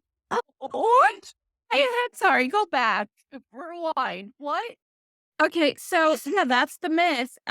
Uranus was being tyrannical, and Kronos, being the stellar person that he was, cough, cough, sarcasm, was just like, I'm going to overthrow my dad. And so he convinced his 5 siblings, hey, let's overthrow our parents. And the way that he did that to take away Uranus's like manliness and his power was he got a sickle and chopped his balls off and threw him in the ocean. But then Gaia, because Gaia was the whole earth, according to some legend, it's not like super accepted canon, found them and used them to impregnate herself. And that's where Aphrodite came from, because Aphrodite has no parentage officially. Interesting. I didn't know that. Fun fact right the day. Learning a lot this episode. I was going to say, Uranus's overthrowing story is a lot more graphic than Cronus's. Cronus's is a little more genteel, and his fate is a little nicer than, hey, I'm going to chop your balls off, and now you're going to go over there. Which is what happens to poor old Uranus. Yeah. Or Uranus. Yeah. Haruka is probably like most closely related to Fujin, or the wind god. He is portrayed. So like Fujin and Raijin are like interesting because a lot of the time there's like this debate of like, Uranus is technically like the leader of the outer Senshi, but who's stronger among the inners versus the outers? So like the Fujin Raijin connection with Mars and Jupiter. So they're kind of a package deal. Like there's 2 Pokemon that are based off of them too. I didn't expect Pokemon to come up tonight. Yeah. Okay. Hey man. But yeah, so they just he's the wind dude. You show up sometimes. Okay. It just swings like the wind connection and then like Sky Daddy stuff. Yeah, that was the only one where I could not find like a solid connection between the character and the myth. Because, yeah, Haruka doesn't at any point get their genitals chopped off that I'm aware of. It's true. This is very true. It got scrapped along with the movie. That's a little bitter. For those that don't know, the Revolutionary Girl Utena movie was actually supposed to be about Uranus and Neptune, and I will die mad about it. I was unaware of that. Doesn't it make sense now that you've seen it? Uh-huh. It's about Haruka and Michiru. Basically, the director came to them, was like, this is going to be the 3rd movie. Mindful is like, yeah. And the Toei was like, or I don't know, actually, was it Toei? Yeah. Yeah, it was. Okay. And they were like, absolutely not. So then he was like, fine, I'll go make my own movie. And then he went to Revolutionary Girl Utena, and that's why Utena turns into a car. Nice. Just put that Julia Roberts Thanks Connecting meme over my face right now. Yep. The music, Yeah, well, everything connects. Well, now I know the rabbit hole I'm going to go down when this is done filming. We actually are about to do an episode on it because I'm bitter. I'm here for it. Okay, so anything else for Hanukkah? The only other Shinto god that I could connect her with would be like Susanoo. Although that might be better Well, suited for like one of the other ones. Well, one of I the have other elders, but I have a Shinto connection, and it's yeah. so across everybody. So, the sword and the mirror Yeah, heavily Shinto. So when the emperor ascends the throne, he's symbolically the three treasures of Japan are the sword, the mirror, and the jewel. So the jewel could be, the silver crystal, millennium, Yep. solar moon, and then Uranus's sword and Michiru's mirror are crazy symbolic Shinto wise, and they go back to the origin story. So that her being given this sword, when it's not just oh, you have a weapon that actually has a lot of mythology to it. So it was the Amaterasu, one of the founding goddesses, gave the sword and the jewel and the mirror to her grandson when she sent him to Earth to rule Japan. So I think that's when they introduced the sword in Shinto. Yeah. This, Yeah. this I think Yeah. that mirror has the most symbolism, but we haven't gotten to Michiru yet. okay, but I think that's what you were referring to, correct? Yeah, like those are the old crusty ones that I think the emperor gets, but they're symbolically referred to all the time. But yeah, they have physical objects that they house in like the most sacred temple that belong to the emperor. That's really cool. So there's a real Uranus sword out there that the emperor owns. And honestly, Haruka would be like having an emperor's sword. Like that's the level of importance that because she is the second in command because she's Yeah. the leader of the Outer Senshi. So it is. It's like the leader passes on this sword to the younger to protect. And her name is Distant Sky King, you know, King Emperor of Japan, I No, believe is. I don't know that those pictures are them because this thing I was reading is also saying nobody's allowed to look at them. Oh, okay, then I don't know. I was just trying to find an image, but so that Yeah. probably isn't it. Sorry, guys. Yeah, I That's saw it not too. that- I look at what it is, but they think the mirror is probably bronze, and the jewel they do think is comma shaped beads. I don't know, but it's probably red. And the sword is not fancy and doesn't have jewels in it, but probably very practical. So it's probably just an iron sword. So that is what that picture looked like. Yeah. And and on the Wikipedia page for this, Pretty Soldier Sailor Moon, a popular Japanese manga and anime franchise, the three talismans of the outer senshi are stylized. As a mirror, sword, and jewel, when brought together, they manifest the Holy Grail. Mhm. So the Holy Grail being in there, I don't know what that's about. That's King Arthur. Yeah. Naoko said, fuck the shit. Yeah. So the three Kinda things wanna- exist, but there's nothing in Shinto about bringing them together to find King Arthur's treasure. Let's continue on because with the outers, maybe it'll come to us. So Michiru also never written in kanji. A few different readings. One is rising light, beauty, honor. Rising seems to be the agreed upon one and fits with Haruka. She's rising to meet her distant sky king. Oh, that's so gay. Yeah. It's I like, don't. But they were That's- cousin. fuck. They're girls and cousins too. I'll be quiet. Please stop. Please stop. See, King Star is the translation for Neptune, so she just has the same first half of that and the last name suffix at the end as the rest of the outers. Neptune Poseidon is associated with the sea, which is why all of her attacks are ocean based. Ironically, he is also the god of earthquakes, but this was given over to Haruka for some of her powers, maybe because being descendant of Gaia. Like I said, like the mirror is super symbolic. But I do think, yeah, like they're cross mixing there because they're giving one power to Haruka, but giving her the mirror is really like the mirror comes before the sword in Shintoism, and mirrors are super important. It's what you use a mirror to lure Amaterasu out of the cave when she Yeah. used to come out.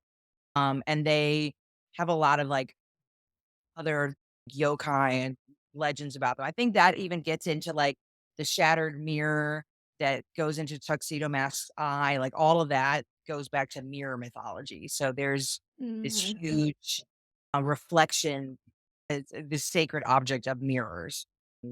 That I think the mirror is really important. I don't know if it has anything to do with Neptune. I think it's a layer, the Shinto layer added onto Neptune. Because I would probably tie Neptune closest to Ryujin, which is like the fun dragon sea god. Or many believe the god had knowledge on medicine and considered him a bringer of rain and thunder. Ryujin also had like dragon shape, but then all kind of like a Selkie could like transform into a human, which I feel like very much fits Michi. Ryujin lived in his fancy palace under the sea, built out of red and white coral, where he controlled the tides with magical tide jewels. Well, and like you'd think the sea would be super important to Japan because they're an island. Right, yeah. So you'd think they would have a lot of importance. And again, they do one of the original gods is god of storms. So they don't have a sea god, but they have the storm god. And it could be, you know what I was thinking? I was like, so Michiru, she's also seen as one of the most powerful. Yep. So it's also, I think, a respect for the ocean because, like, in myth, I think, here's the thing. If you go deep enough, because remember, she's a soldier of deep waters. If you go deep enough, the ocean is terrifying. Motions.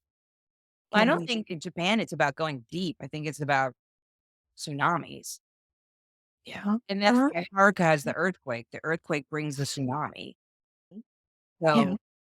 if you have an earthquake, then you get tsunami, and that's the deadliest thing the sea can bring in Japan. You know, that's like the people are still can't still that's like the whole new movie that's out. Suzume is all there's all these references that people are still not over the 2012 tsunami that destroyed an entire town. So it is like this death, destruction, which could tie into them being caretakers for Saturn in some way, but Yeah. of them being these natural disasters are a huge part of Japan with Fuji, with volcanoes, because it's on the Ring of Fire. So they just have a constant threat. And I would say that the tsunamis are worse than the earthquakes. Like you can survive an earthquake, but the tsunami, there's no saving you. That would make her the most powerful.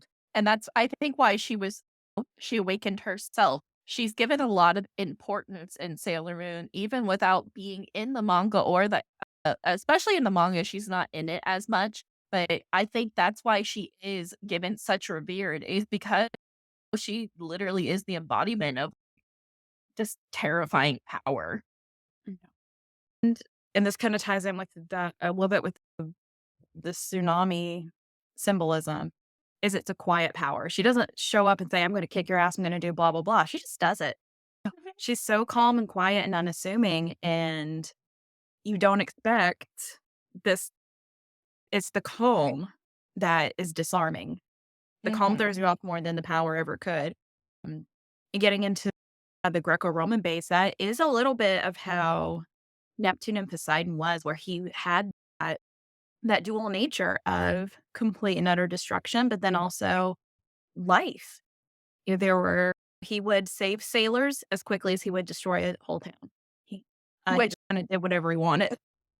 Which, by the way, what black and white type of decision making does that sound like? It sounds like Neptune before she found the rest of the scouts. Yeah. I mean, the sea under Poseidon's rule was, home to monsters because nobody else would love them and take care of them. These monsters were misunderstood, so he just gave them a place. And then was, okay, now you're attacking people. Now that's a problem, and I'm going to go send somebody to kill you. Gotta go rein it in. Yes. Man, though, if we're like talking about tsunamis, that would give deep submerge like a whole different meaning. You see it in the one movie where she does the attack, and you see them underwater, and you just see half her face in her eye, and she just like squints, and they just scream or like drown in front of her. Like, that's terrifying power. There could be kids out there who've been like traumatized. Yeah. Also, like just leaning into that more mermaidy side of her too, of like her ties to music and everything else as well, of like that siren sort of nature of like, hi, I'm gonna lure you in and but I'm gonna kill you real good. With a siren song like from a violin. Yeah. I love that. All right, let's keep it going. I think Pluto and Saturn, we almost need to do a little together Yeah. because Yeah. they're related. And no more cousins. But No more cousins. all right, so Hotaru, the kanji of Tomoe, translates to earth, and the second is sprouting. First kanji in Tomoe is the first character for the Japanese name for Saturn, Dosei. Hotaru is firefly, which is associated with spirits of the dead. Kronos is associated with Saturn in Greek myth, but Saturn in Roman myth is slightly different dude. Kronos used to use a sickle to cut off Uranus's genitals, which is wow, we just keep going back to that. Yeah. Which is the balls, man. There's a lot of fallacies in these stories. well, a lesbian. This is my worst nightmare. I don't know why. Okay, so back to ball chopping. All right, so I'm gonna use a sickle to cut them off, which is probably why Saturn has the glaive. Wow, I'm never gonna be able to look at the glaive again. Oh no, that is, yeah, that's a thing. That's where it comes from. Ducky, why? Well, if you also, so like those days, so that's Saturday. So it could also be associated with like harvest. Just a little more wholesome. Harvest Yeah. walls. Harvest. Never mind. I was Which, picturing well, in meat. Greco-Roman, the Uranus is the one always pictured with. No, sorry, Cronus is the one always pictured with it. Yep. Sorry, Yeah. brain fart. Well, to continue on that note, that the Kronos Kronos ate his children and was overthrown by them just as he had his own father after Zeus came of age and was eventually imprisoned by Tartarus. Saturnalia is a pagan festival that Christmas was slapped over. Saturn is associated with time, generational dissolution, abundance, wealth, art, agriculture, period renewal, and liberation. Saturn is also ruled by Earth in Chinese astrology. That's a whole lot to unpack. Yeah. Yeah, Kronos, again, overthrew his father, but then was even worse. Yeah. It was, He's like, let me eat my Horrible. babies. I don't want these Yeah. kids coming after me. yeah, it was very much a, well, I overthrew my father. Let me kill these critters before they come kill me, which ended up becoming a self-fulfilling prophecy because that's what caused, oh gosh, I can't remember his wife's name, his sister Rhea. wife. Rhea, thank you. That's what caused Rhea to be like, I'm going to hide this one baby, which is also how we get the myth for the unicorn. Oh, That comes from that story. If Zeus was hidden in a cave and raised by this sacred goat, and then his, this kind of ties into like, yeah, my favorite thing ever. Sacrifices that goat to get Cronus's attention. And the horn becomes a sacred artifact. And then that's also where we get the golden fleece. And the goat's name was Amalthea, which again, if you're an 80s child, is also the name of the main character in The Last Unicorn. oh, Because the one-horned beast traces back to that. So there's your other very dated 80s reference. So yeah, that's really interesting with Saturn is that death and destruction embodied. And if y'all see me coming, you done fucked up. yeah. That is You're- definitely her. Yeah. I think what's interesting about Saturn though is it's obvious death reference, but then they've made her reincarnate, which is not necessarily what we would think of death doing typically. So reincarnation, I think, has a lot of Shinto roots. And that's like another theme in Sailor Moon is all this reincarnation. So I think that's very Eastern because like if I was characterizing like death, like from the Sandman or from some Western thing, I would think as death is immortal. But this is saying, nope. In fact, they reincarnate all the time. So I think that's a unique element kind of thrown on top. And then she basically can serve her purpose. And then she's reincarnating so much more than everybody else. She has this odd role the others don't have. Oh, do you guys think that you could connect. Oh, I know this is such an obscure thing to connect, but I was just rereading the notes and it said about how, or one of you guys said about how one of the kids was hidden. Remember how Hotaru Yes. got hidden in Sailor Moon Yes. Stars? Yeah, that's Zeus's origin story. He was hidden away until he was old enough to overthrow his father, and then Rhea snuck him in and was like, "Hey, look at this really handsome human I found who can be your cupbearer." And got in good with him and basically poisoned him to weaken him and caused him to vomit up all of his siblings who were then full-grown gods because they were immortal. And then that's where Zeus had more mercy than Cronus did because he just imprisoned them in Tartarus in hell. He imprisoned all the previous generation, all the Titans. And then they were actually reunited with their mother through that because the cavern in Tartarus was part of Gaia. So it was a, hey, we overthrew you, but you get to go hang out with your mom. Yeah. Yeah, I think there could be a connection, and especially in that she does feel like she's way more hidden, Yeah. Or like, right there. oh, if Her like res- Kronos got out of Tartarus, like, we done fucked up. So, like, if Saturn's popping up, we done fucked. Like, the level of fear that I feel like the rest of the Senshi have for her is all the gods would feel if, like, Kronos got loose. yeah, and like then her like rapid aging, they're like, oh shit, something. Yeah. Like, ruh-roh, this is bad. Yeah, because remember this scene where when Hotaru, I believe, comes and it is not subtle. This is No. this is big. Yep. And but still, again, tying back into that story, I think that Chibi's pity and kindness towards her is like the one saving grace. It's what ties her humanity, I think. Yeah, because, like, in the manga, she is, like, half cyborg because of what Professor Tomo's doing to like, try to keep her alive.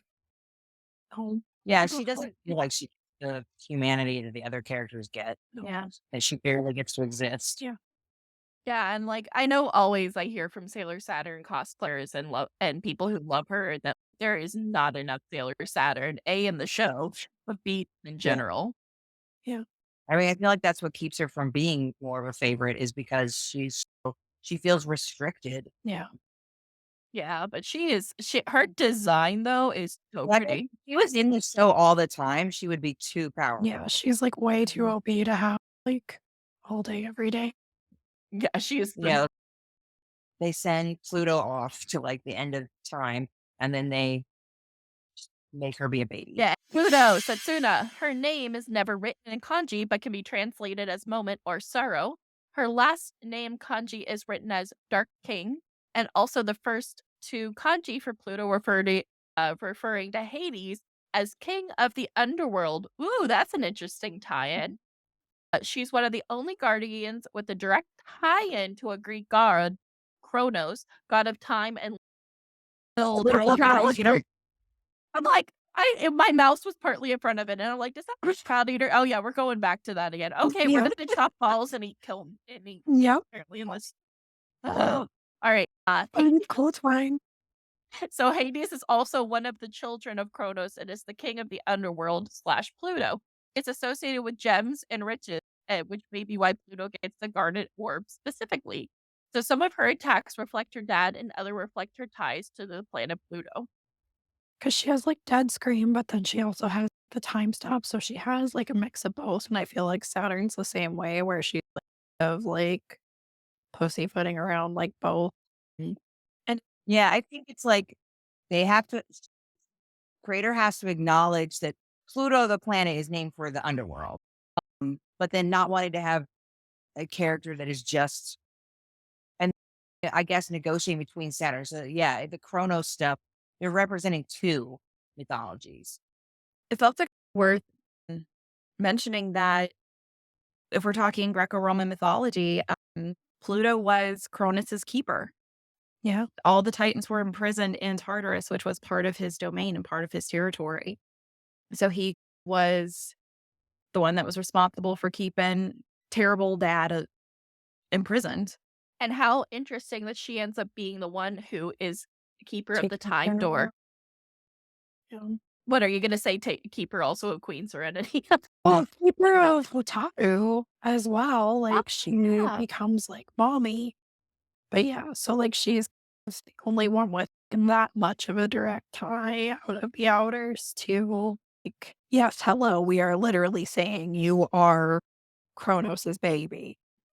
Which may have just been like Naoko like doing her thing, but I think if you look at like when Pluto was named, it was a competition. Like a little girl wrote in with the name. It's an 11-year-old girl named the like planet when they discovered it and made it a planet. And it's not the Disney dog or whatever, but the idea there was it's the farthest away planet. So the god of the underworld. You had to pick a god to go with on theme, right? So it's always about it being distant. So being a keeper of time and having the most physical distance makes sense also. Yeah. Hades was also the only god to not live on Olympus. He lived in the underworld. Everybody else lived on Olympus. Oh, so that explains why Pluto got sent to the door. yeah. Just all by her alone. Oh, that's an interesting tie-in. Yeah. And then the Shinto tie with Magatama as well. The jewel. I know garnets are tied specifically to Hades. That was like his preferred gem because he was like also like god of the earth and all of the earthly riches. Anything that you've had to dig down because theoretically it was under the earth. That's why he and Poseidon were the closest of the three brothers of the Olympians because they were the ones that were like down deep. That's interesting. Outer squad for the win. Okay, so basically we just have a bunch of super powerful gods Yeah. on this team, Yeah, because they could be independent. which would explain why the Outers are independent and extremely powerful in the show. Yeah. Listen, once you get past the asteroid belt, it's over. Oh, that brings me back to like a Jupiter thing. So the pet theory is that Jupiter, like being so large, is what prevents Earth from like getting hit with a bunch of asteroids because Jupiter just eats them because she's so big and powerful. Which It's just tall. yeah. So she's like the tank of the universe. She's protecting us. Yeah. That's actually really cute. All right, and then as an honorable mention, we have to mention Mamo. Do we have to? Yeah. This show is going to get hate mail specifically for how we treated Mamo. Fuck Listen, if Momo didn't want, if he wanted more respect, he should be more. We need to be able to put some respect on his name, and we can't do that as of now. Yeah. I'm not against Mamo. I'm few of the belief that the show did him dirty. Show did him heck dirty. Look at that jacket. Yeah, and that he doesn't. I'm not a mega fan, but I'm not a hater. Fair. I just love the support him. I still just really enjoy the ideal of the dude in distress. And okay, so we got to all reincarnate and go save this motherfucker. Because he had some obsessed girl and now she done ruined everything and we got to go save him. And But his presence is to create the star-crossed lovers throughout eternity trope. Yeah. Which there is lots of precedent of that. Yeah. Okay? So I suppose like that's that's necessary. We're going to be, and their story is them having a tragic story. Princess Serenity, the tragedy of their first love and ending does, reminisce of mythology. And then all the reincarnating and the love throughout reincarnations and the destiny, very Western. But he fulfills a role there. He does. Okay, so Mamo, okay, so the boy's name literally means to protect, and the Chi and Chiba is from Chikyu, or Earth, the planet, and Ba is the location. So literally, Earth Defender Tuxedo Mask. He's a Leo, which is ruled by the sun, so we also got that cute little sun-moon going on. Which is a big deal in a lot of Mesoamerican mythology. Yeah, a lot of Central and South American, the moon and the sun are lovers and they dance all day. Oh, that's pretty cute. It's cute as fuck. Well, okay, so thank you, Mamo. Any other thoughts on Mamo? Oh, so his like past boyo, so Prince Endymion, according to Wikipedia, is a handsome alien shepherd hunter or king who is said to rule and live in Olympia and Hellas. We have no it, like, whatever. Anyway, the most important thing is that he was the role of Selene, a role of lover of Selene the moon, and is primarily he spent a lot of time gazing at the moon, and they got busy. Apparently, they had 50 daughters together. Which kind of, I guess this will be a good segue into the next thing. So the miss with that is, so there were the three siblings that were the sun, the moon, the dawn. So Helios, Aurora, Selene, Nyx kind of. And initially, Aurora fell in love with a human, asked Zeus to grant him eternal life, but forgot to be really specific. And as he aged, he eventually turned into grasshoppers. And that's why grasshoppers are more prevalent in the morning, is it's the two of them talking. So Selene, when she fell in love with Endymion, kind of learned a lesson from what her sister did. And she asked Zeus to grant him eternal sleep. He was a shepherd that slept out in the field with his flock. So Zeus granted him eternal sleep, and every night he dreamed that he held the moon in his arms. So she would communicate with him through dreams. And that's how they had their 50 daughters. But yeah, but it's still very much that star-crossed lovers, they're together, but they're not. And then that her whole thing was watching over him and protecting him and taking care of him and making sure he was safe, which goes into that dude in distress trope as well. Yeah, and also I think it's interesting how they style him as Prince Endymion, because in the manga, and this is from Sailor Moon trivia on Facebook or on Twitter. So this is Prince Endymion in the manga. So I wonder what she pulled from for this. Them shoulder pads. And then let's see, this is him. Look at that flare. This is him in the anime. So very similar. Is giving Shredder vibes. Well, I don't know. I need so much hip armor. We gotta get Avina back. We gotta get a Vina back. Where this comes from? You know, where does this? Oh no. And then and then it's more subtle, I think, in Crystal. Oh, can't forget the ultimate version. Don't hurt me with this again, girl. I will bring it up as well. He looks like a wedding cake. He does. All the budget went to his cost. Like, listen, Princess Serenity in The shoulder pads were so good you can't speak. yeah, like Princess Serenity and BGS, like literally they just got her like the saddest little freaking spaghetti strap number from freaking David's bridal bankruptcy clearing section. Oh, Is that the bankrupt? It's so stark and it hurts my soul. Then he comes on screen. Yeah, exactly. I'm like, listen, no. I feel like there was No. probably like a costume designer who was like, okay, your budget is 20,000 for costumes. They're like, cool. And they spend it all on this. And it was like, oh, wait, that was for everybody? Yes. Yeah. They're not 20K per? Ooh. Yeah. Oh, what I was bringing up was, look, the sword is also similar. It's that it is the most simple thing, I think, in this photo. Yeah. He's wearing the wedding cake and then he's holding the little olive charcuterie picker upper thing. Yeah. Sorry, I gotta roast Mamo at least once an episode. And It's my duty, and especially if Duckie's on, I gotta roast PGSM. yeah. Okay, so finally, time for Moon. Miss Moon, the moon of the hour, the one everybody has been waiting for. Let's talk about Moon.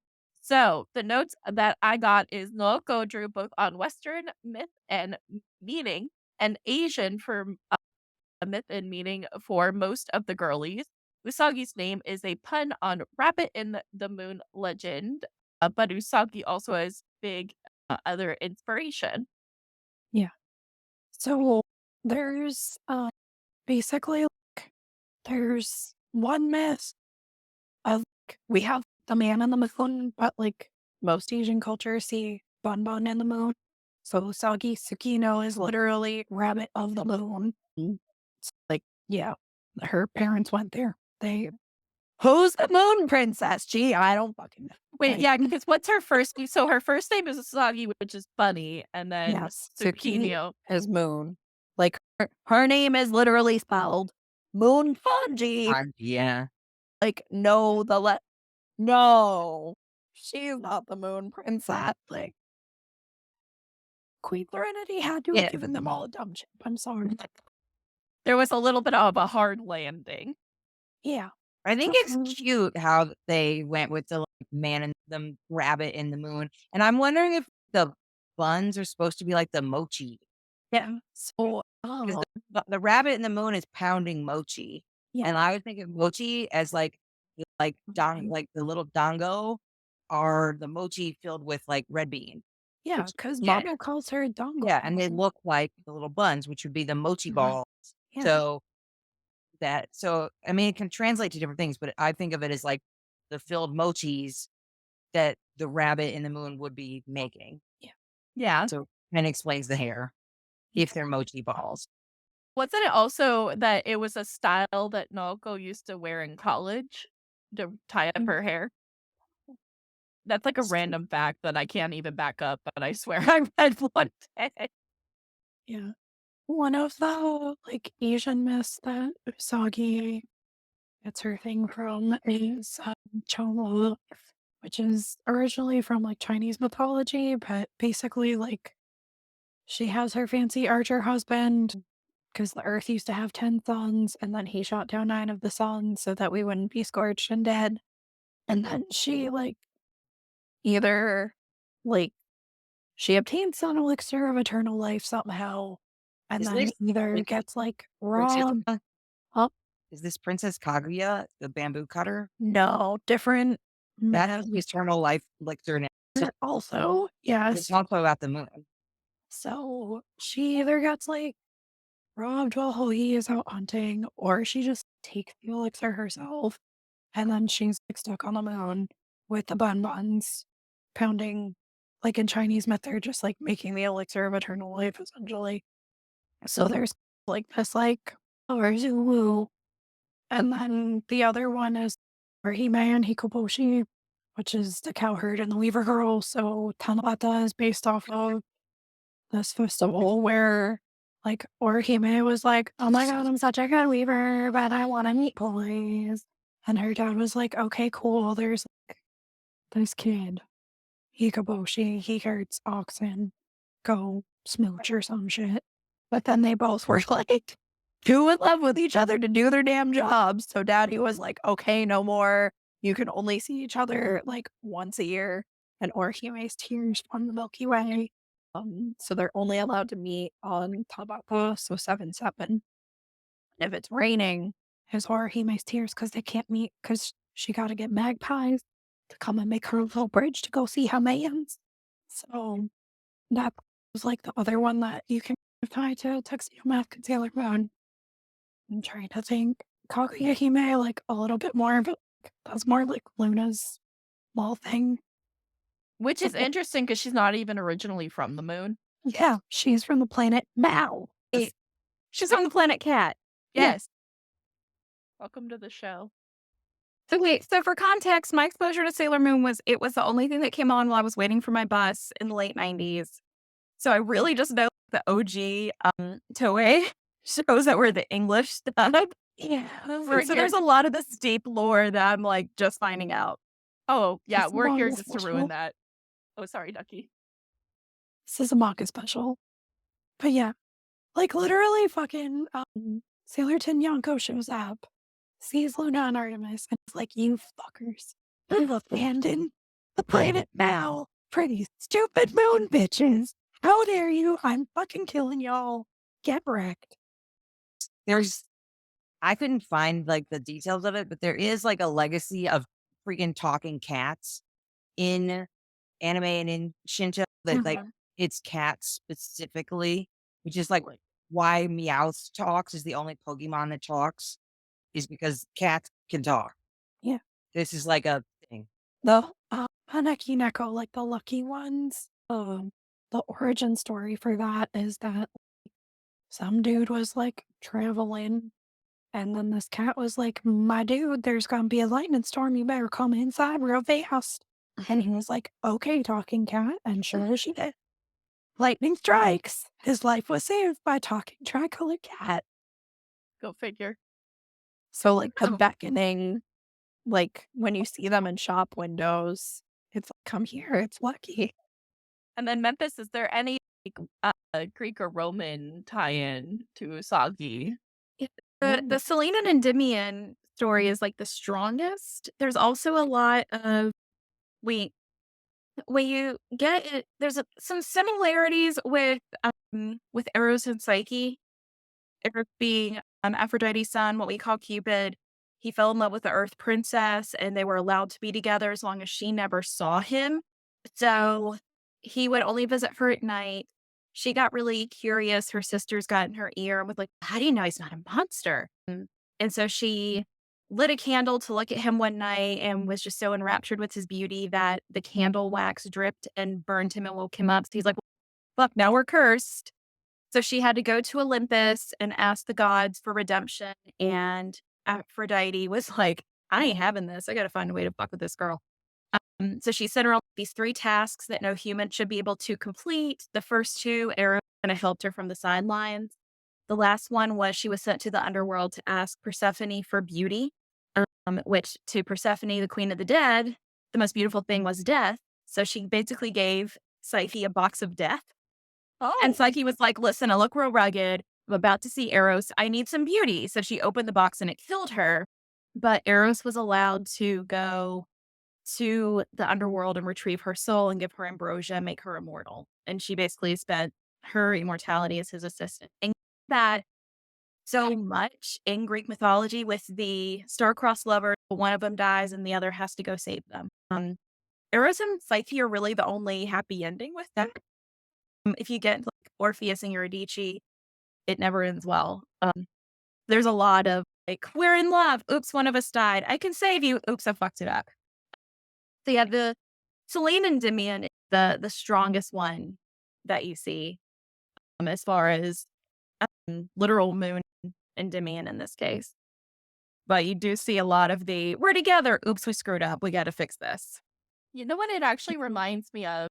Usagi's relationship with her mother reminds me of Persephone's relationship with her mother. Yeah, that ugh. And even then, that depends on what canon you're looking at, because there's some canons which are like they're besties and Persephone was taken away. And then there are others where it was, and that's a lot of see explored now, and especially like, if you read Lore Olympus, that this is way too that there's problems here, and so Persephone's trying to strike out on her own and do what she wants, and her mom has a problem with it. Her mom's really controlling. So it really just depends on which canon you go with there. Yeah. The other thing that I thought was interesting with Psyche is that she's often depicted with butterfly wings, which ties into Sagi's like butterfly motif in the Super S season as well. Yeah, because that's what she has them when she comes out of the Holy Grail, right? Yep. And even then, you see a lot of that idea of sacrifice and I screwed up, I got to fix it. Yeah. No, it's an interesting, because she's the main character. So, like, she is the base for everything. So, the put the legend as the main part, I think it's an interesting move. You know what I mean? To tie it in so much, even with her name. But I also think it's kind of cute because it's like a tie-in. I would love that if that was like a myth that I had grown up with. Like, I would love it. Like, oh, look, now the myth is a superhero. Yeah. And I think I'm going to get very esoteric here. I'm just going to warn y'all in advance. Go for it. No, so you see that trope so much with the young girl dealing with adversity. I screwed this up. I have to fix it. I have to go save this person, save my parents, save my lover, whatever the case is.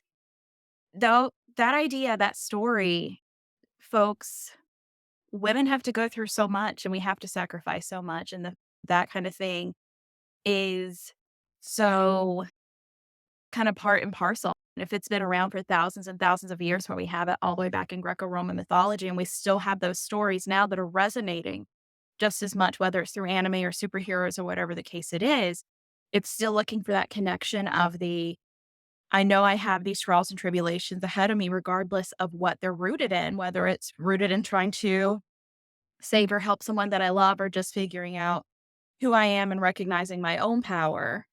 And we're all still looking for that connection, and we're still looking for those examples of these characters did this, I can do this. Yeah. I love that. No, because that is a very big tie-in to Sailor Moon and I think one of the reasons why Sailor Moon has had such a longevity is because we see ourselves in the characters. Yeah. Like that one bit, the end of Super, where she can't transform and she's trying and she is like smacking the compact on the ground. Oh, Well, wow. But like, so relatable, right? Because like we've all been in a situation like that. Like try as we might, we just can't do it. But like we gotta. The other thing with the silver crystal tying back to like the kind of three talismans of Japan, it's in the shape of a chrysanthemum, which is like a national symbol, the national flower associated with the emperor. I think I think it's supposed to represent like eternal life. I think too, if you're not looking at individual characters with the whole show, there's the constant theme of like, I'm going to take your star seed, or I'm going to take Yeah. whatever it is. And I think that is very Eastern and Shinto of the soul. And like in the Shinto, they believe that there was the story how basically like the kappa would come. That's why I was looking at kappa and thought about the farting. But like, can pull your soul out through your butt. And then sometimes they say it's like the liver, but that every person has this, originally was a gem within them, and the Kappa wants to steal that.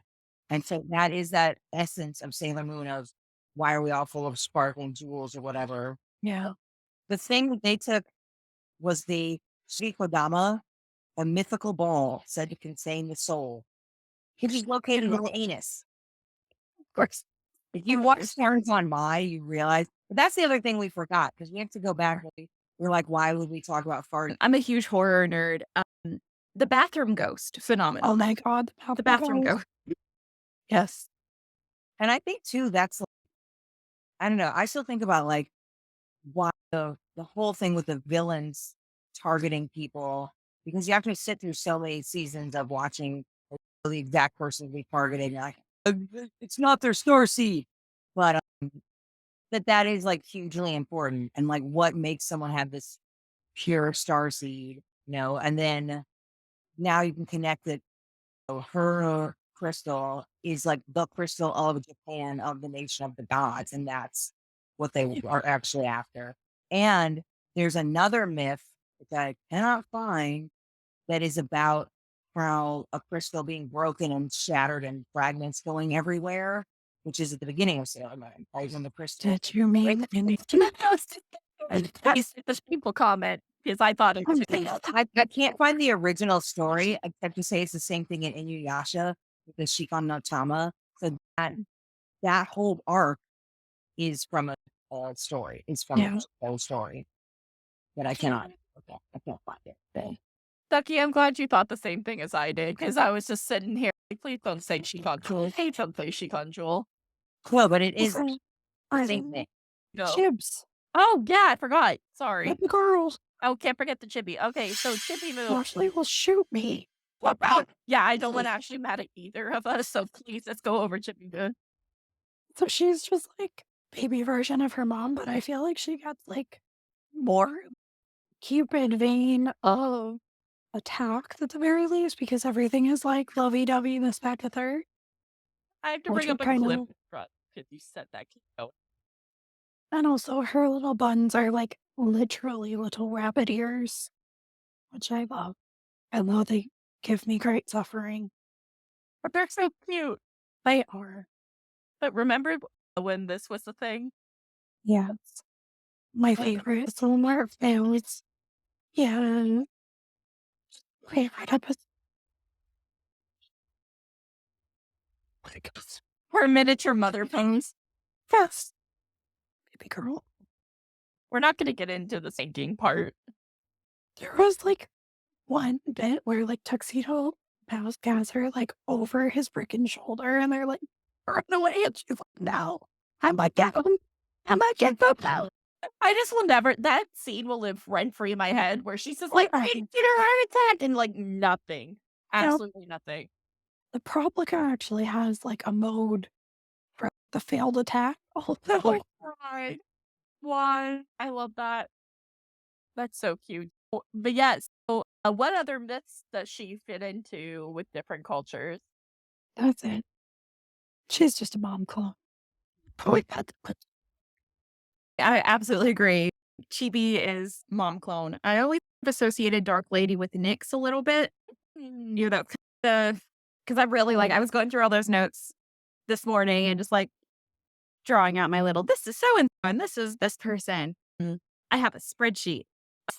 But yeah, when you look at her as the Dark Lady, it is very similar to Nyx with just she doesn't have a lot of weaknesses, and the only thing that can defeat night is day. So it's, I'm going to stay in darkness. She controls shadows. She can turn into shadows. And that's even when they create Nyx as a character in the Marvel Universe. It's the same thing. She's one of the most powerful. She manipulates light, and there's not a lot that can hurt her. So the fact that the only thing that can defeat her is her mother being the complete opposite of her in that form. You know, that's very indicative of you're kind of at that point in their relationship. And then physically she gives some Persephone vibes.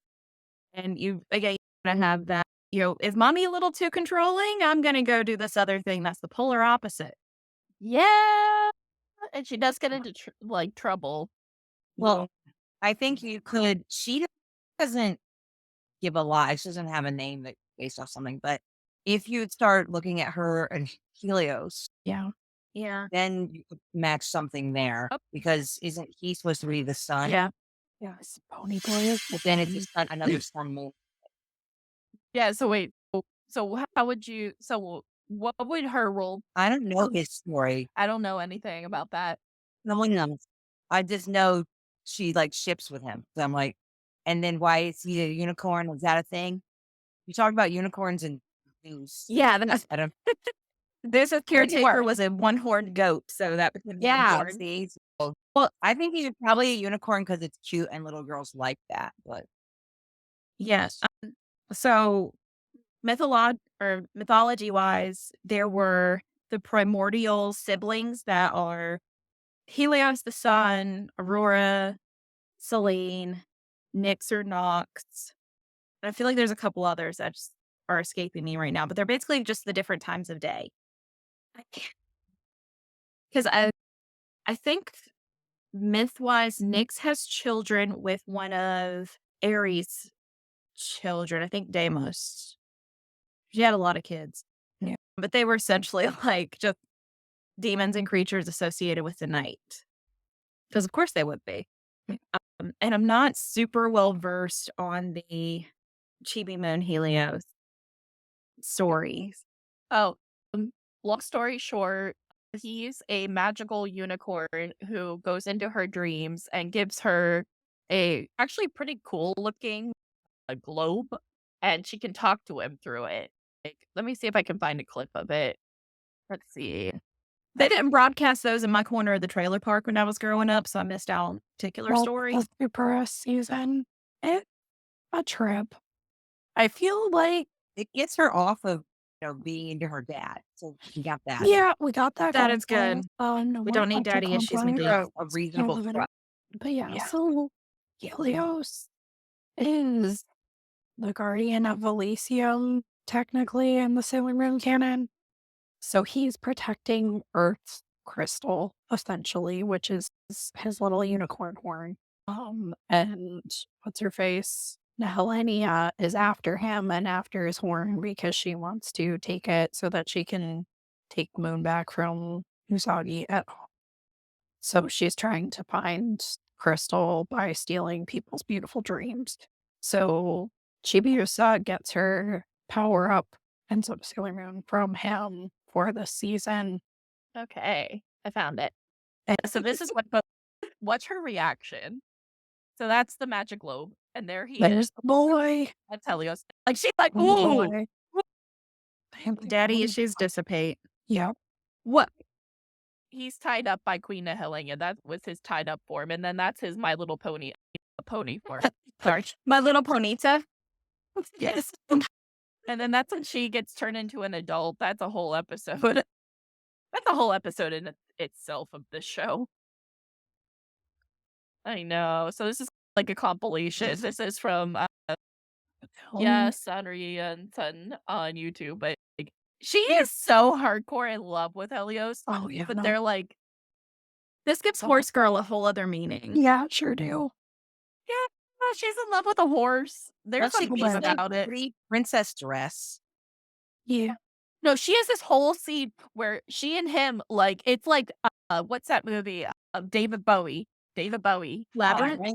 Yes, in the labyrinth. It's like the labyrinth ballroom scene. Whenever she meets him and she turns into her princess form, and they forgot to animate her moon, and that bothered me so much as a child. On her forehead, they forgot to put the moon, and I remember watching it, and I'm like, "What are they doing?" But yeah, so like they have this whole like sad romance, and it's like she holds onto this globe. So he's like literally like the size of a My Little Pony figure, and they have this like romance that it's kind of like Zoom, like the Zoom of Yeah. the world Yeah. where they can talk, but it's like they can't touch each other, so like they Yeah. can see each other. It's like a Zoom call. Is the weird stuff that like fourth graders come up with now. Yeah. This is like what the weird fourth grader fantasies are. Is like, oh, my horse unicorn prince of my dreams. Yep. Yeah, Like like Tina Belcher.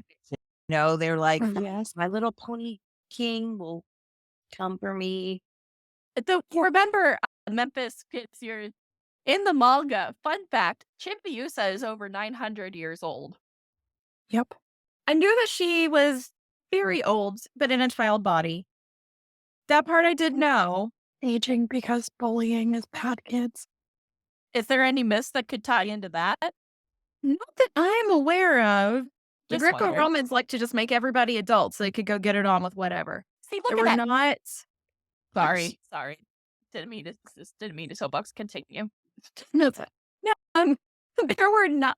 To my knowledge, there were not a lot of like eternal children in all of that. There were eternally small people, but there were not like eternal children. Like you were stuck in a child body.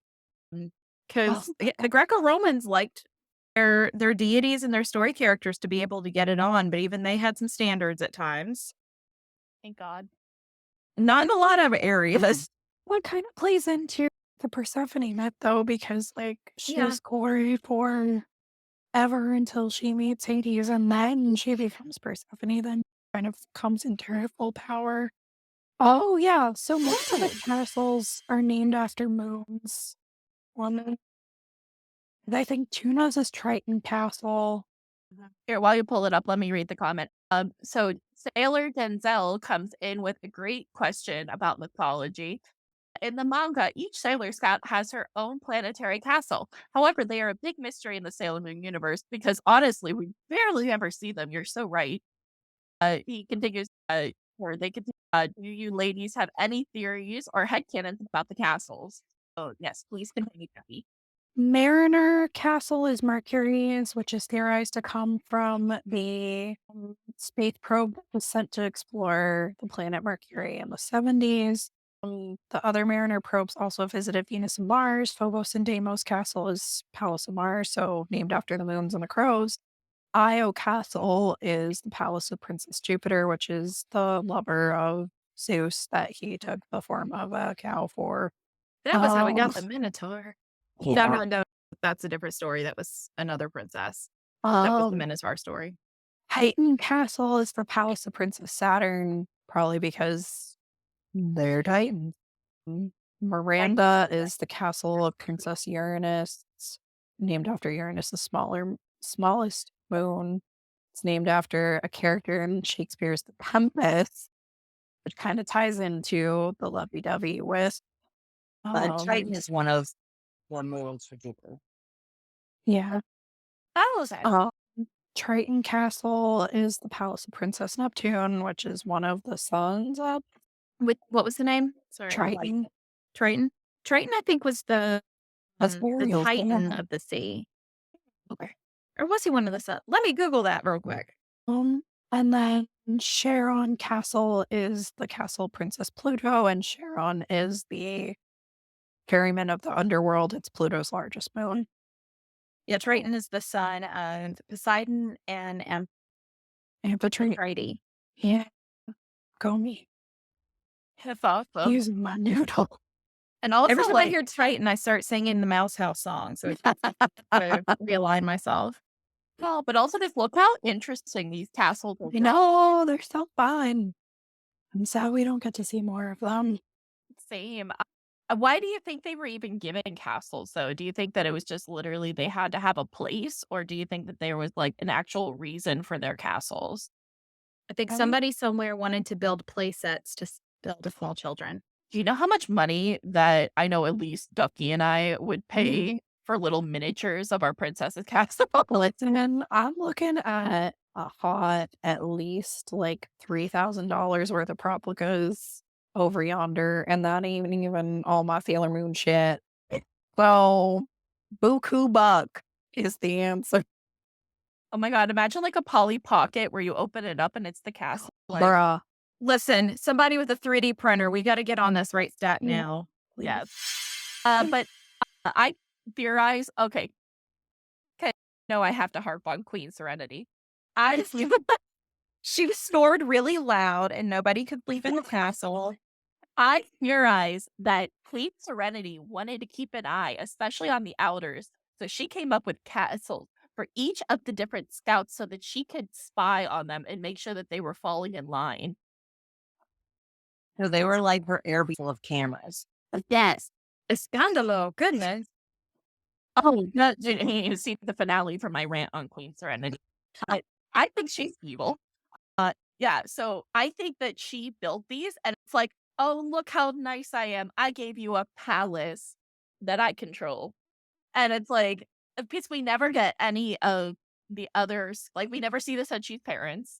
We never get any of the, like, day to day. Do they have servants? Do they have ladies in waiting? What is going on? Like, we know at least that they have a way to communicate with each other that was established in a past episode.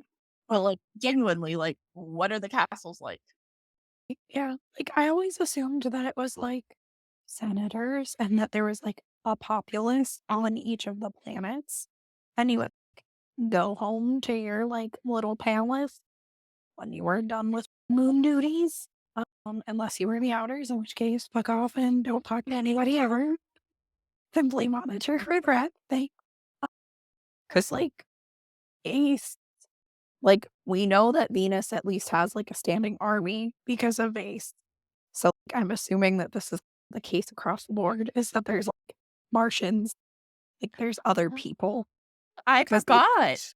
With, like, Phobos and Deimos and, like, the Mal people and, like, Leg Crow and, like, all of the animates that show up from all of these other planets. Like, okay, yeah, you have your sailor soldier, but then there's also just, like, regular ass citizens.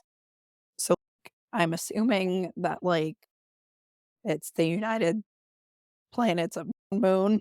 The United Planet of the Universe. For at least, like, our solar system of, like, Queen Serenity as Conqueror and, like, Unification Force. So, like, hey, besties, y'all work for me now. You can, like, continue ruling your own planets or whatever, but you're fighting for my babies now, thanks. Yeah, here, I found the panel in the manga. This is the one. So I'm trying to make it bigger. It's just, there we go. Now you guys can see it better. So Ace says, but you don't know me. In my previous life, I was an unimportant landless warrior from the Hinterland. So this is implying also I never noticed. Look at their goggles. I know. Oh my god, it's all Star Cyclops. Trek shit. But yeah, so this is saying that this is implying that there is society and hierarchy and all that. And then it says, you used to live in the palace looking down upon Venus, a chosen shining symbol of strength as a sailor guardian. That world from which the endless light emerges is a world forever beyond the reach of what likes of me and my comrade. That feels very mythological. Yeah, because there's so many mythologies all over the world that have to deal with the disenfranchised trying to reach, the next step, trying to be mortals trying to become mortal, the poor trying to become rich, et cetera, and what that can do to people. And that's something that you see in a lot of anime. That's the entire point of Battle Angel Alita is the literally trying to reach this up in the sky kingdom through whatever means necessary. And then you have Galaxia, and the whole idea is that she's been dominating and conquering as if there were other civilizations. There were other people for her to go and attack and conquer. It wasn't just like only go to the Earth. It's that she's been working her way, and then disenfranchised sailor starlights, right? Yeah. They're supposed to be evidence of even more of these civilizations. Every villain comes from another civilization with the exception of Queen Beetle, right? She's the only one that's like earthbound from that immediate nucleus. Yeah. Yeah. Although Nehelenia, Yeah. Nehelenia is questionable. We don't know where she comes from. well, here's the thing. Here's my thought, which we talked about in the finale, but there's like that line in the manga where she's like, I'm taking back what's mine. And it's noted in the manga that Queen Serenity is not of the moon.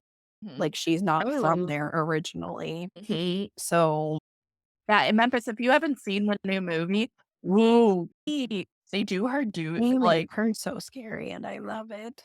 What's funny is Ooh. I said she was way before the movie. Like I said it, and I was like my name down underneath this theory, and then all of a sudden the movie came out, and I'm like, I called it.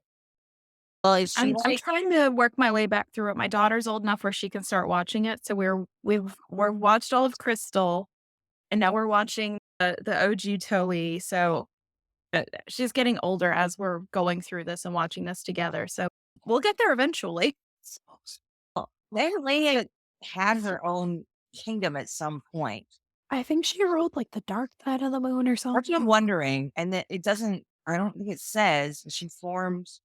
Yeah, it says dark moon. So I'm wondering versus moon kingdom. So I'm wondering if it's supposed to be the dark side of the moon.